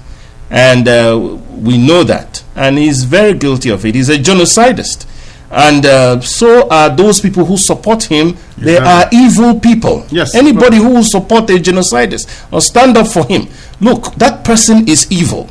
He's wicked. Is that telling the Israelis not to support, not to insult Hitler? Exactly. Can you imagine? It's like telling the Jews not to come and embrace Hitler. Because of the Germany is still paying. They'll be paying reparations for them. Let's take this call, please, and see what they have to say. This is Radio Biafra. Do we have a caller on Skype? Are you there? The caller. Yes, Nnamdi. My name is Kennedy Onyedikam. I'm calling from Dublin, Ireland. Yes, I actually want to respond to the guy from Ghana. You see, these are mosquitoes. So that's a mosquito. The guy from Ghana is just a mosquito that want to bite. So if you can analyze surnames of Igbo surnames, how ancient we are, coming to say that his surname is Obinna. It's true. You can actually. It's true. Yeah, you can analyze it that that is Igbo name he just remembered. Yes. So Obinna. It's true. It's true. Have we lost you? Oh my goodness me. Our dear brother from Ireland, we have lost you. We are suggesting you call us back, please, in Camden. We are recommending you call us back as quickly as possible, please. We have lost your line. It is not there anymore. If you are joining us, please, that this is Radio Biafra. If you're joining us for the very first time, that we are coming to you live and direct from Los Angeles. We are here being hosted by our dear brother. His name is Mogalo. That is more local in your area. No, but you're Mogalo. Yeah, of course. Yes, from Nnewi. They are here. He is hosting us with his dear wife, and they are taking care of us very well. They are Biafrans. They are not Igbo people. They are Biafrans. That is the difference. Please go ahead, my dear brother. You are back with us. Onyedikam, you are back with us. Yes, Nnamdi. Sorry, I don't know what happened. So we can actually know these people when they're called. Let us stay where you are. Don't go away. Stay where you are. Let's take this call. Stay where you are. This is Radio Biafra. Give us your name, the caller on the phone, your name and where you are, please. Hello, my name is Paul. I called earlier and I'm calling now just to correct an impression. I think I was totally misunderstood. I never meant to say that we shouldn't be insulting Yorubas and Nigeria just for that, for insulting sake. No, I know that they deserve our insult. Nigeria deserve our insult. I know all these things. But here is where we air our views. I was just trying to say that maybe, this Radio Biafra, this is the only avenue we have to listen. I listen to this program every evening. Even if I miss it, I will listen to replay. Okay? So this is the only avenue we have. I was just thinking, suggesting that instead of us, maybe if we saw them, they will try to attack the system so that we will not listen to it again, that we use it as a strategy, because our total aim is just to get Biafra. We use it as a strategy to avoid them. Okay? Because I thought, because sometimes Mr. Nnamdi Kanu will be saying that maybe there are some attacks on their computer. I think that just to avoid all those distractions, we should focus. That is what I meant. And I stand to be corrected. I never meant that maybe we shouldn't be insulting them because they don't deserve it. No. I know that they deserve to be buried alive. I know that, but this is the only channel we have. So that is what I meant, and I can be corrected, and maybe somebody can tell me the reason why we should continue going, and I will accept it. So I didn't call because I heard some people trying to, say some certain things about my person, but that wasn't what I meant. Okay. That is why I'm calling for.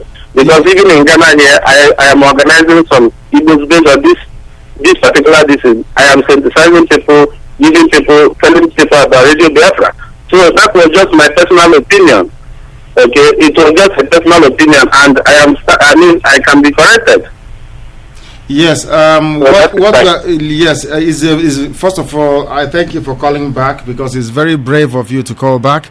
That goes to show that perhaps you're a Democrat, you believe in debate the way we do. This is an open platform, as you said, is a platform for free speech. That was why we took your call. We don't censor any speech. You have redeemed yourself. You have clarified yourself. But I will say this thing to you. Anybody that knows that Biafra is coming and has an interest against Biafra will attack our system. If we say anything about them or not, because they hate us naturally. So if we go to them, if we mention them, if we don't mention them, they will attack our systems. But we are Biafrans. Not only are we Biafrans, we are created by the good God himself and not by any other person. There is nothing they do to us we cannot overcome.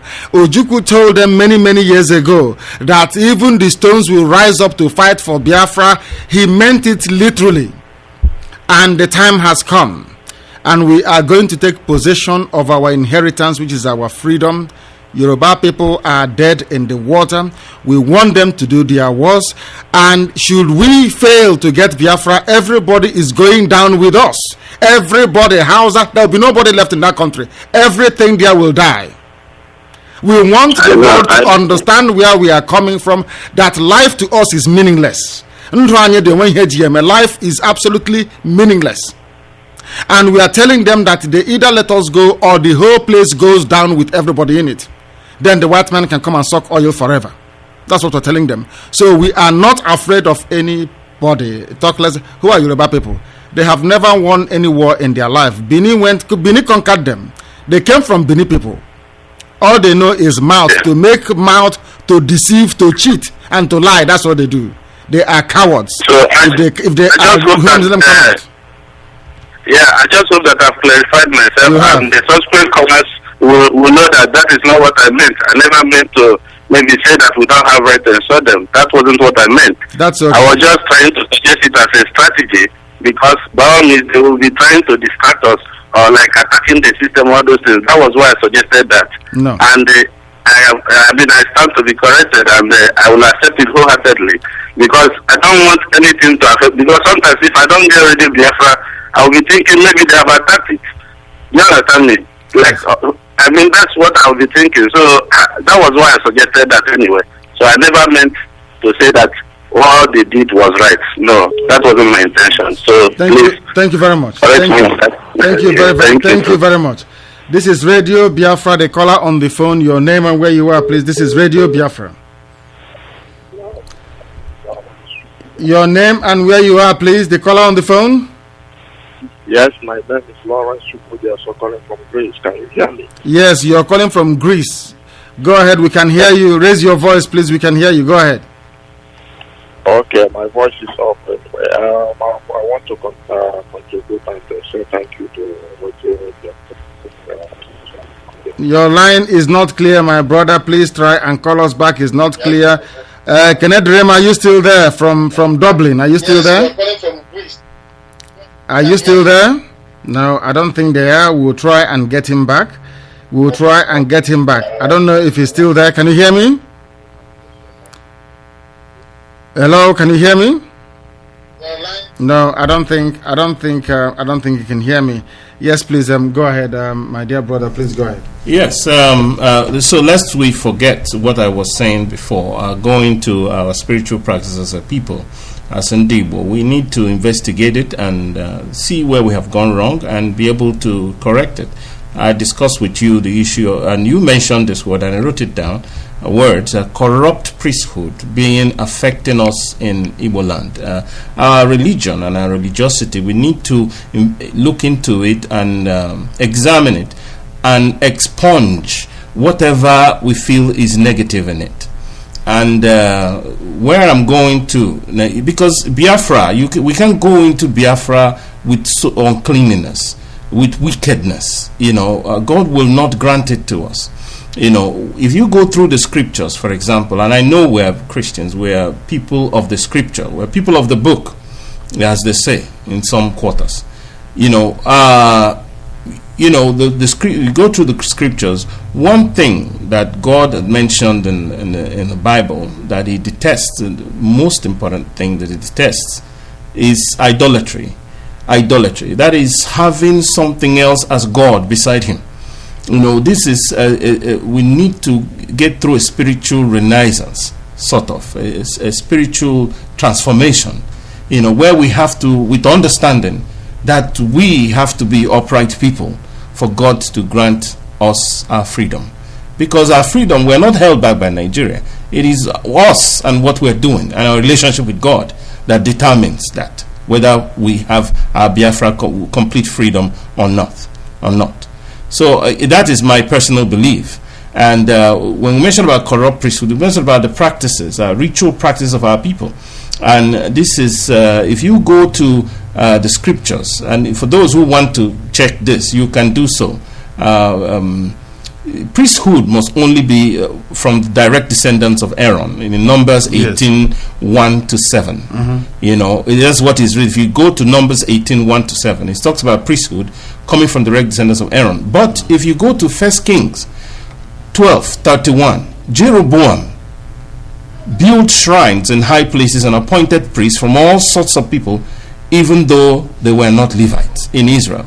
And this was when during the time of apostasy, Solomon had done certain things that God didn't want him to do. He had gone and married foreign wives, people who worship other gods, and they brought in those gods into Israel, obviously. And they began to turn his heart away from God Almighty.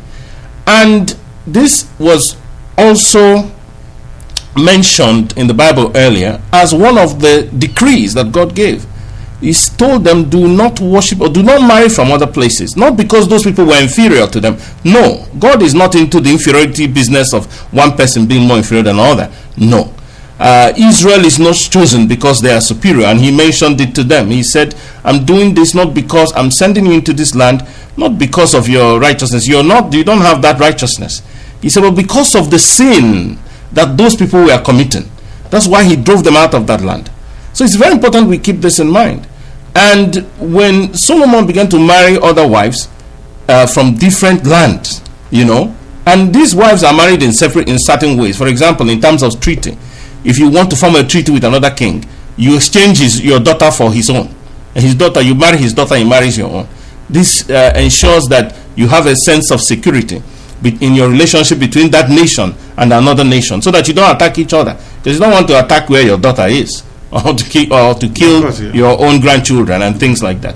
So this is it. But the fact remains that even though those were considerations, they were considerations above God's own law, which said do not marry from other places. It was clear that they will bring these ideas into you, and you begin to disobey God. Yes, a lot of people don't understand Omenala. When you ask them, they say, oh, we are not Jews, we believe in Omenala, we're going back to Omenala. and you ask them where did Omenala come from, they cannot actually pinpoint scripturally or any reference point where Omenala comes from. The same way I asked them where did Lord Lugard come from, where did the word Nigeria originate from. What our people don't understand is that all the nonsense you're saying in Igbo towns and villages, they say this is Okeja shrine, that is that shrine, that is not our way of life and has never been from time immemorial. As we were discussing it a while ago, and you referenced it now as well, right from the time of Jeroboam, people who are not meant to be priests were appointed priests into the house of God when going explicitly against the biblical edict, a scriptural edict that says only the house of Aaron shall provide those that will serve the Lord. Not even Moses, who is Aaron's brother, not even Moses' children and generations that came after him were qualified enough to serve the Lord. God had his reason for that. Of course. Yet our people don't understand when somebody from the fake priesthood come and tell you, this beautiful girl, there's a Obanje holding her, because of that they're going to serve one RSA somewhere. That kind of nonsense is not Omena Ali Igbo, has never been Igbo culture and can never be. These are corrupt versions. Anything that is idolatry, that means a visual representation of God. If you worship any other thing other than the God of Most High, you are mistaken. You are not worshiping God, and that tradition is not Igbo tradition. Go and check it very well. It has been corrupted. Anywhere you have any more, be it the one they have at Okeja, be the one at Chokoneze, all those places, they are all nonsense. They are not Igbo culture. The killing of twins is not part of Igbo culture. That was even why God allowed the white people to invade and take us in the first place. It was because of our sins, because we were selling ourselves, we were killing twins. God had to go, as he has done to Israelites over the years. When you sin, he will bring external people to come and punish you. He can't come from heaven or send his angels direct. He will send those around you to conquer you and to put you in a big mess. That we did not learn our lessons from there until Nnamdi Azikiwe tried to go and rule Nigeria, which is a no-no. It is a no-no in life. You don't go to try to rule another person. Through Nnamdi Azikiwe, the Northerners found a means to come and destroy us, or what was left of us. And today we have gone full circle into the type of religious practice we have is unheard of. It is unheard of. And that is why we are being killed by Boko Haram. That is why we are slaves. And the worst part of it is that some of us don't even know we are slaves. Modern day slavery here, not only in the contraption in the Zoological Republic of Nigeria, but also outside. You are in the zoo, you're a slave. You are outside, you are also a slave, and you don't know it. And because you have something called a certificate that tells you that somehow you can read and write, you think you are free. No, my dear, you are not free. You are still a slave until Biafra comes. Without Biafra, anybody from that part of the world is nothing but a simple compound slave. You are nothing more than a slave, and you don't deserve the respect of a human being. Please go ahead. Yes. So as I was saying again, if you go to scriptures, the office of the priesthood in Israel is very, very unique. It is something that you don't play with. You know, there was a time that Aaron's children, Nadab and Abihu, went to offer unauthorized sacrifice. And they died because of it. They died right there. He lost 2 of his children. So we have to understand because like I said, I quoted Basden who came here and said that our culture reflects the Levitical order. It reflects Mosaic practice. He came in 1900 and he saw our culture. But there are certain things that has affected us so badly because we fell from grace. And as we saw Israel fall from grace here with Jeroboam, in the time of Jeroboam, because of the sins of Solomon, yes, God called Prophet Abijah and sent him to Jeroboam to let him know that he's going to divide Israel because of the sins of the house of David now, which is coming from Solomon. And because of it, because these people brought their idols into Israel, defiling the land. And you know where Yorubas have come in. And you know that Igbo land with their Pentecostal churches. Yeah, and you know that in Igbo land there is what we call Imeruala. Yes. So Nsala. And you see it there, and you see it scripturally. God says that you shouldn't do certain things because you defile the land, and if you defile that land will cast you out. It will spew you out. We see our land spewing our people out. We see our land driving our people out, even from slavery. Some how many years ago now? 400 years ago almost. And then we see us in this generation also leaving Igbo land, not of our own will, but because of economic strangulation.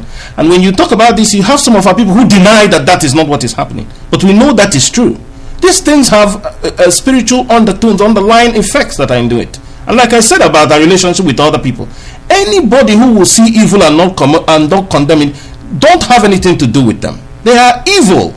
And what you see in Nigeria is, despite all those evil, you see all of them angling for what they will gain. Yes. Not to condemn the evil that is taking place. They are angling for what they will gain. Some people are looking simply for their comfort. Where should I be comfortable? And he runs away to one country over there, and he lives there and dies there. That is not the way you are supposed to live. He doesn't have any feelings to come back home.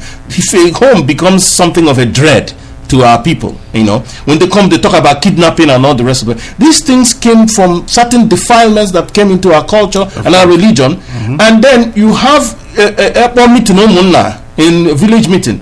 You have an old man speaking, and you have a young man simply because he made money, tell him to sit down. What type of nonsense is that? It should be intolerable. But when such things happen, everybody keeps quiet. You begin to defile the spirit of people who are there. When they see that message will move out, and they will talk about how this young man told the old man to sit down, that he doesn't have money. And then we tell, and when he tells him to sit down, we say, well, okay, nifa. His advice, how much does it cost? Yes. That type of idolatry, because that is what it is, came and destroyed our land. So young people now who are growing up will come up, and then they will see people behaving this way, and they say, oh, so if I don't have money, I will not be accepted by people. If I don't have money, I won't be accepted by my people. Acceptance of a person in our culture, in our society, is no more based on his uprightness. It's not based on righteousness. It's simply based on money. He can get money. Sometimes people go and steal and come and donate money, and then they accept the money donated. They donate it to a school. Churches, yes, he can donate to school or donate it to a church. If you donate to a church, the pastor will accept it. If you donate to a school, the principal will accept it. This is you accepting ill-gotten gain, because if you knew that money was gotten in the way that is not right, you are accepting ill-gotten gain. There are spiritual consequences for all those things. So this is something we have to look at in a little bit deeper. When we see the kingship in Israel and how it came, if you read the book of Kings, you see that Israel divided, split because of this sin. And you had 20 kings in Israel and 20 kings in Judah, because he split into two, the kingdom of Israel and the kingdom of Judah in the south, then Israel in the north. Israel had 20 kings. All 20 of them worshipped idols. So they went on exile because of it in 722 BC. And this Judah, out of their 20 kings, 12 of them worshipped idols. 8 worshipped God. And they also went to exile. They went to exile for 70 years into Babylon in 586 BC. And when they came back, that was when Ezra started Judaism. What is today called Judaism. The people they call the Jews. It just comes from the word Judah. That is correct. Yeah, and then they stayed there for the next 500 years before they were sacked in 70 AD. But if we look at it, we see that Israel went on exile in 722 BC, 700 years before Christ. That is to teach us that time has caused certain things to be lost in our culture. The reflection of this is, and please, anybody who is listening can check these things. So the priesthood was very, very critical. If you look at 1 Samuel 2, 12 to 36, about Eli's sons, they said that Eli's sons were wicked in that they did certain things that you don't do in prison. Eli was a direct descendant of Aaron, and what his sons were doing was that when people come to give their offerings, they take the fattened and choicey parts of the offering, made by the people of Israel. And this provoked God. And not only that, they slept with the women who served at the entrance of the meeting. This is sacrilegious. You don't do that. And because of it, God told Eli that he will punish him, that he cut his strength short and the strength of his father's house, so that there was no old man in Eli's line. They saw distress in their days and in their dwelling. That is correct. That is absolutely correct. And we are here to enlighten and educate our people, and that is what we are doing. This is Radio Biafra. Please give us your name and where you're calling from. Please, your name and where you are. Brother Tawani, Fred Honor from Willis, Texas again. Very interesting program you have. Your teacher there, I'm very impressed with his knowledge of the scriptures. Yes. He's a teacher, so he's teaching us this evening. I knew he was a teacher, but I didn't know he was a biblical scholar also. He is. I'm very impressed, really, that most people don't know about the two houses of Israel and the split of the kingdom and the priesthood and that kind of thing. Yes. Yeah, how are you doing, Mr. Hunter? Beg pardon? Yeah, I was greeting. I was saying hi. Oh, how you doing? Brother Noran, he knows that I'm a Sabbath keeper. I go to church on the Sabbath and rejected Sunday, as many Christian people do. But I just want to call in and say that it's a very interesting program, and I'm really impressed with your knowledge of the scriptures. Well, thank you very much. Here in America, Roger, right on. And have a good evening. I continue to listen. Thank you very much. Thank you. Yeah. Thank you very, very much. That was Fred Hunter.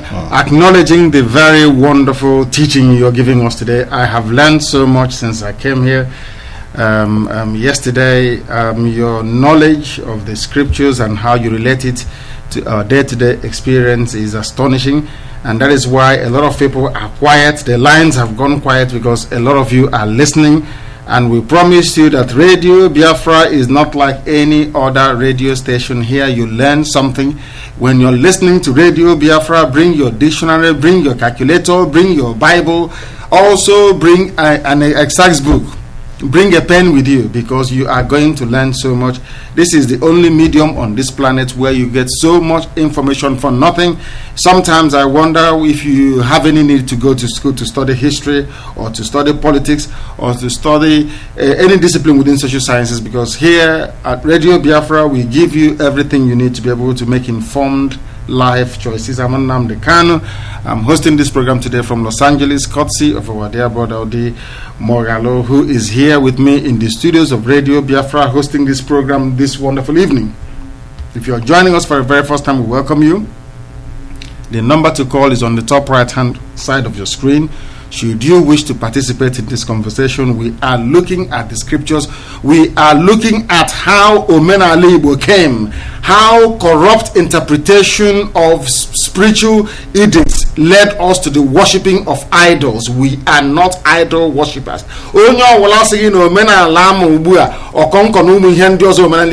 the person they are lying, they don't know what they're talking about. These are corrupt versions, and that was why God has delivered us into the hands of our enemies, the Yoruba people, the Hausa Fulani people, to all the heathens of the world that fought us between 67 and 70 and destroyed us as a people, carted us into slavery. That is why in every country of the world you have Igbo people there. The same thing that happened to the Jewish race. There is no difference. In fact, we are spread even in more places than the Jews ever attempted in their 2,000 years of sojourning all over the world. We want to recreate the kingdom of heaven on this earth.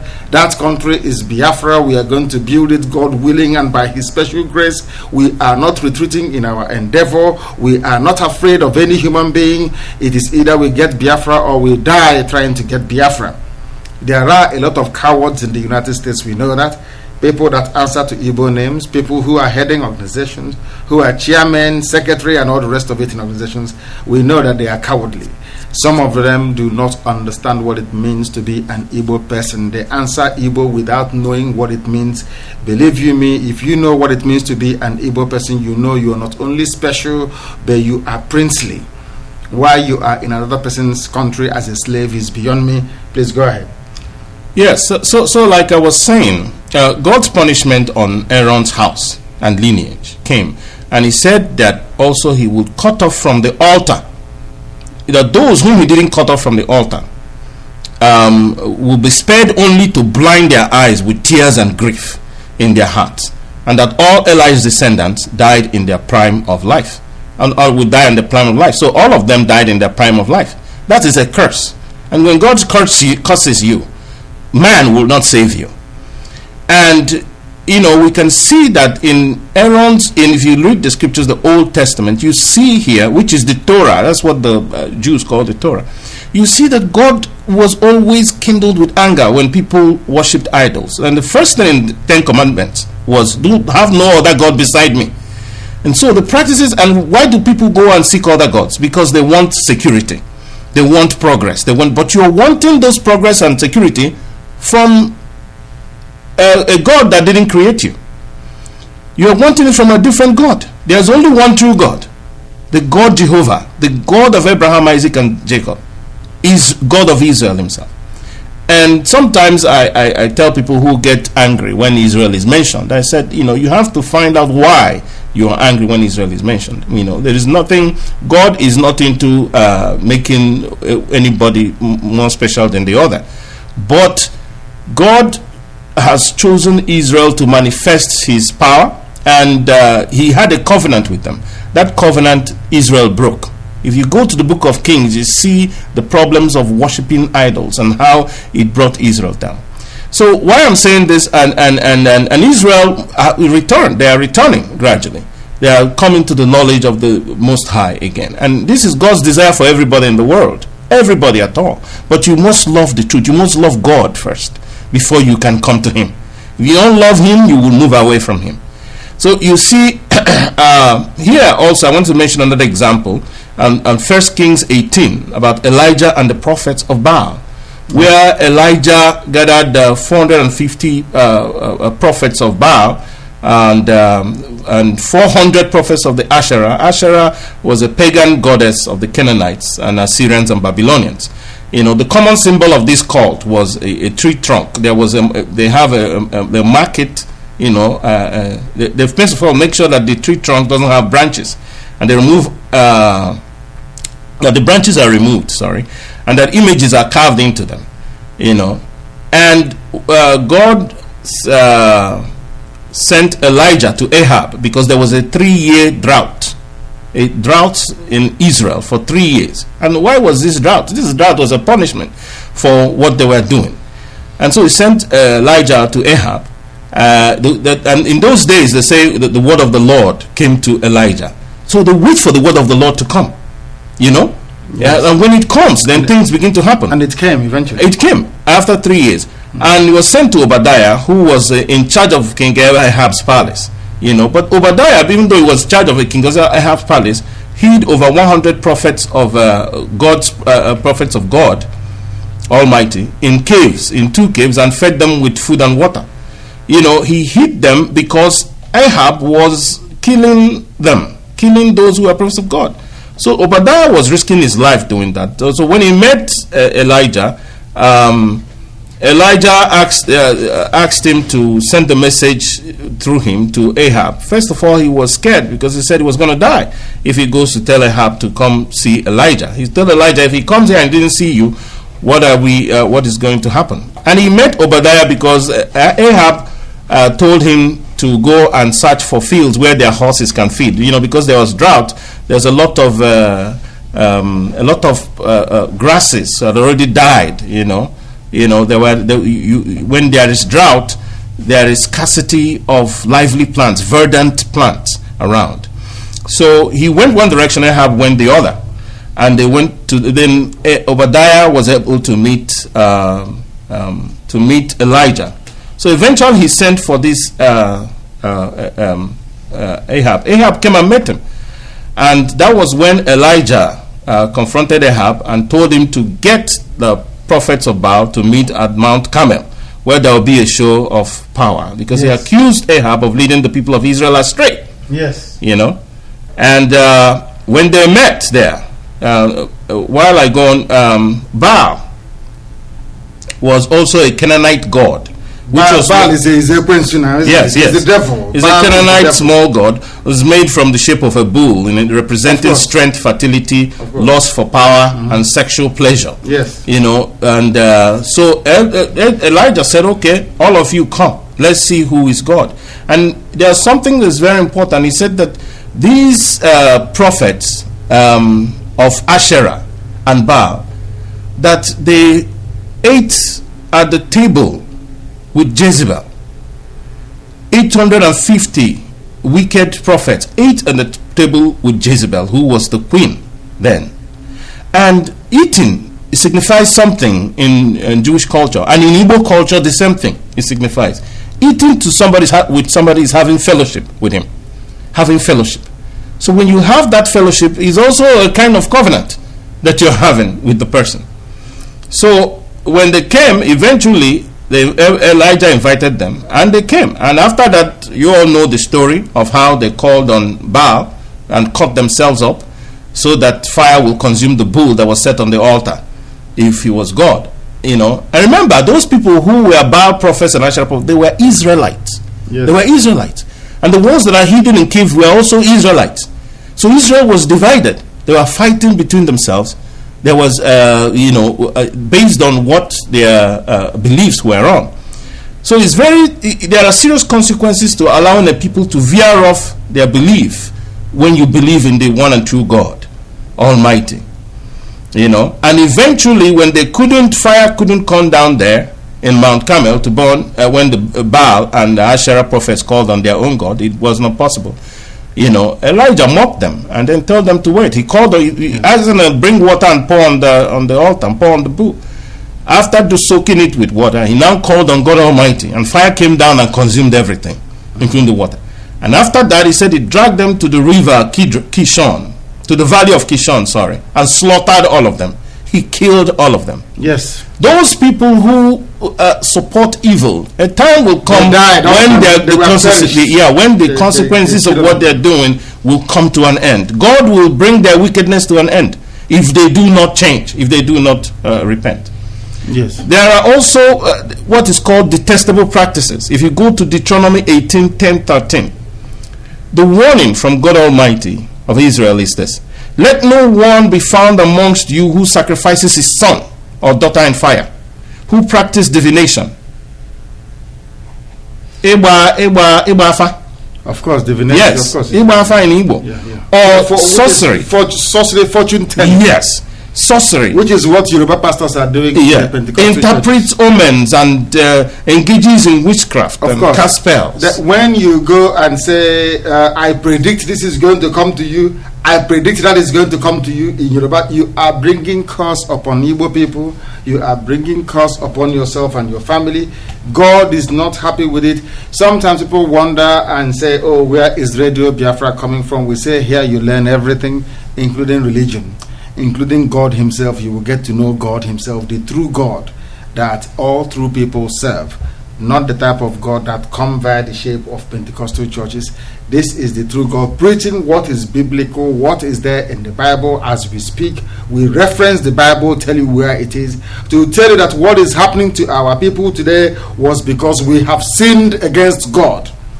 We sinned against God, and God have asked our enemies to come and take possession, to come and inherit our possessions in our land. That is why oil is flowing, and you are in America working for 25 hours in a 24-hour day, when the wealth and the riches that is growing this country is coming from your village.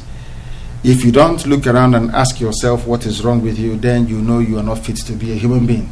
Please go ahead. We are about to bring the program to an end anyway. If you may conclude for us, we are going to continue the lectures tomorrow. It's not finished. This is Radio Biafra. In each city we go to, we bring you a dimension of our broadcast. We let you know what you have never heard before. Yes.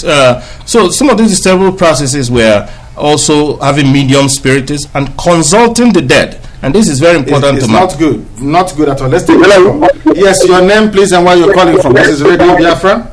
Hello, my name is Abara Charles Jr. I'm calling from Ukraine. From Ukraine, please go ahead. Yeah, actually, I just have a few contributions to make. Go ahead. Concerning the transmitter. Yes. Actually, since last year, I've been following up with BIAFRA, and I'm not been called after. So I'm very glad to gift of call tonight, and I just want to say thank you for everything. I really appreciate your good work and everything. But right now, what I'm more concerned about is the transmitter. We need to get this transmitter as soon as possible. Even if it's something like making maybe dedicating next tomorrow for this for a live contribution or something, anything that can bring out this transmitter as soon as possible, then it will do a lot of good. Because we really need this transmitter. We can't be waiting till when. I'm a student here. I wish I could do something. I wish I could just give the whole money for the whole stuff. But right now my hands are tied. Yes, I understand. I'm begging all Biafrans that are listening to me, please, get this meter as soon as possible. I know one or two people can just bring out the money and get the transmitter on air. Yes, we are mentioning God here as we preach the gospel according to Radio Biafra, as we interpret the scriptures the way it was intended to be interpreted. We hope that God will be able to touch the hearts and minds of Biafrans, not necessarily Igbo people. What we are asking for are Biafrans, those who can bring the glory of God to bear on what we are doing, to ask them to please go to radio. Because of what you have said, I'll make an exception and direct people to Radio Biafra website. You will see a button there that says donate. Please donate. If they ask you for a reference number, put down transmitter. We are going to buy our transmitter. We need to buy this transmitter to transmit our messages to our people. Once there is light in the shape of Radio Biafra, darkness will run away. The darkness in the shape of the evil people will run away. And as our brother Odi Morgalo said here a while ago, every worker of iniquity according to the Bible should die. That's what the Bible said, not me. Because they cannot inherit the land of the living, because they have sold their souls to the devil. We need our transmitter to make our revolution possible. We are gunning for a revolution that the kind that the world has never seen before. We need to wake up the subconsciousness of our people. We need to wake up those in deep sleep, those in coma. We need to get them to rise up again, to face the challenge before them. And that challenge is apathy. That challenge is slavery. That challenge is subjugation. That challenge is timidity in front of the Nigerian well-oiled killing machinery. But we are going to confront them the same way that David confronted Goliath with nothing but a catapult. We are going to confront them because 1967 to 1970 is not 2013 to 2015. Everybody who has gone against our people, we will bring that person down. That person will come down with us. All of them bar none. They should go and mark it somewhere that this is Radio Biafra. Our people have suffered enough. Millions of us were taken into slavery, brought to this country. Millions of us have died all over the world due to hardship. We are dying when we try to escape from Nigeria. We are dying when we try to cross into Europe. We are dying when we come to other countries to work. And look at what's happening in Malaysia, in India, in Thailand. All those places are people dying every blessed day. That is why Radio Biafra is on the air, is to correct all these anomalies. We will not corrupt our people. We will save their lives. We will make their life better in the land of the living, and that place is called Biafra. Thank you very much for calling. I have announced it to the world that we can support Radio Biafra, which does that. Yes, go ahead. I also love to use this opportunity to talk to my fellow Biafrans. Well, since last year, I've been listening to this Radio Biafra, and I know the kind of impact and everything, the kind of passion I have for this Biafra, and I wish even the way it has gone viral now, that it's still on the internet, we still have not started broadcasting on with our transmitter. Imagine when we will start broadcasting with our transmitter. Since we don't have much time, we don't have time. I know we have, but we don't have time. Fellow Biafrans, please, I know one or two people can just do this.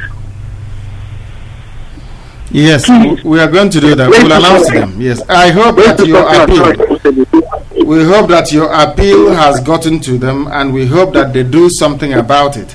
Dr. Moses Wigwe spoke very eloquently and very movingly about this a while ago during our first broadcast, and you are doing the same thing now. Our transmitter is important. Those who don't understand what a transmitter is that it enables us to make sure that the people at home receive Radio Biafra the same way you're receiving it on your mobile phone, the same way you receive it on your computer, on your laptop. We want people in the remote villages with access to a transistor radio to be able to tune into Radio Biafra every blessed day.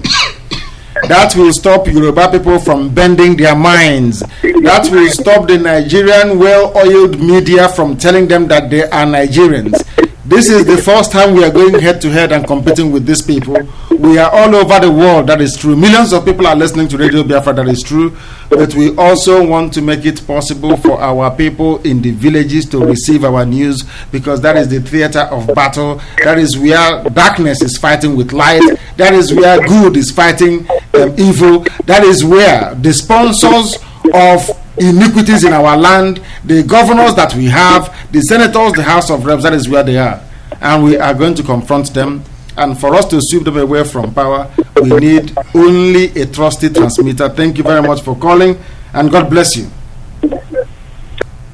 Yes, go ahead. Yeah, my dear brother, we are bringing the program to a close anyway, because it's past, it's almost 6 p.m. now. We started at 4. It's only for 2 hours, but please round up for us so that we can bring it to an end. Okay. We try and rest, and then we reconvene tomorrow. Go ahead. Okay. As I was saying, God, in Deuteronomy 18:10 to 13, it says, detestable practices is a detestable to consult the dead. That's ancestral worship. And you know that in most African traditions, the ancestral worship is part of their destiny. And you can look it up in Deuteronomy 18:10 to 13. It's corrupt priesthood. So ancestral worship. And this is what, like you said in Nnamdi, corrupt priesthood led our people to begin to do.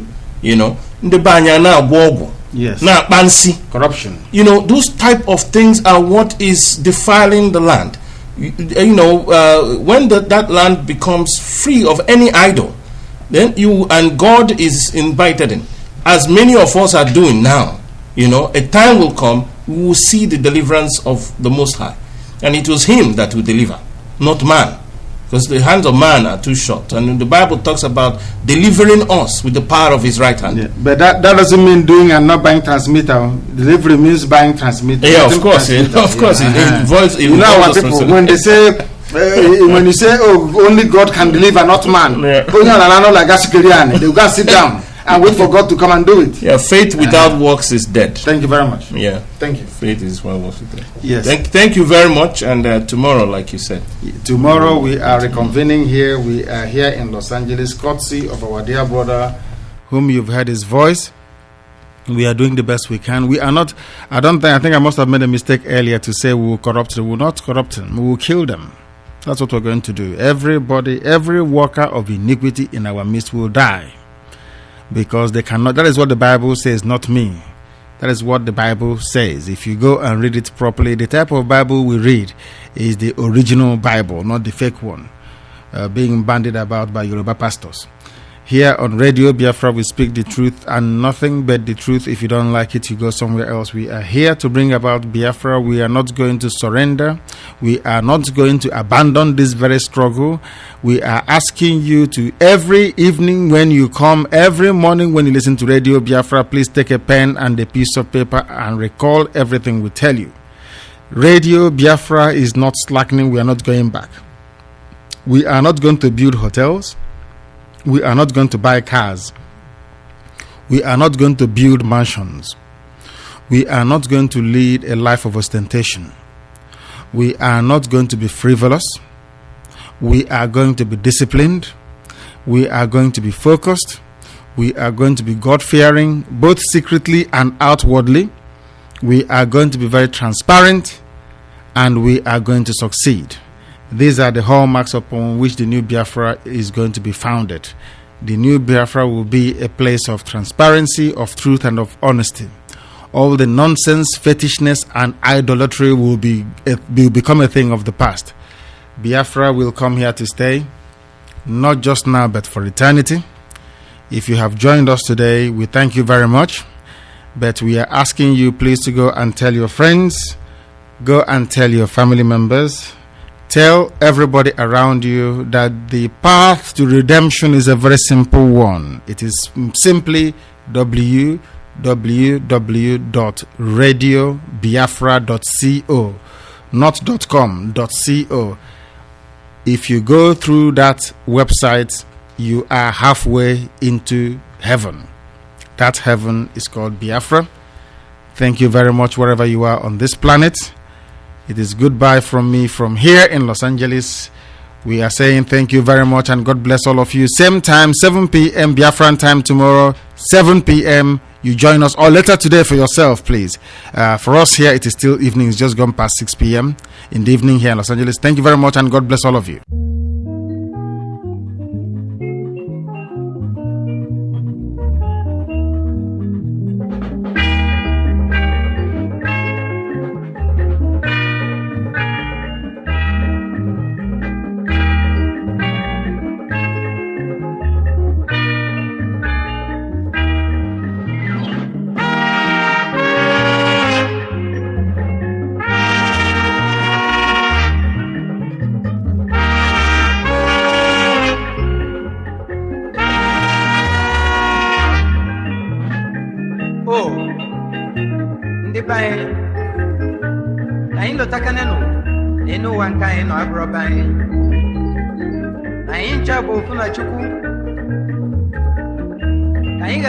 Sondo, Welota, Mochu Kalaino. I will know for me, we will know Nandopa.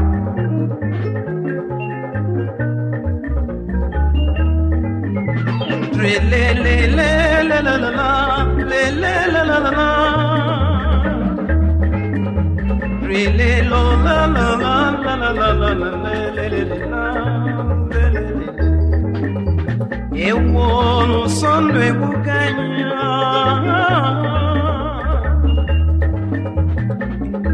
o sondo e meganho, anya de lotanca e de lade, o sondo e meganho, o foda de lotazina chukudipo, o sondo e meganho, o fondo na tuzie buomo. Really, la la la la la, la la la la la. Really, la la la la la. Oh oh oh oh.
Ewo sondo emeganyi peana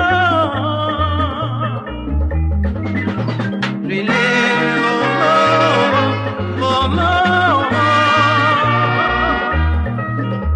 Rile lo la la la la la la la la la la la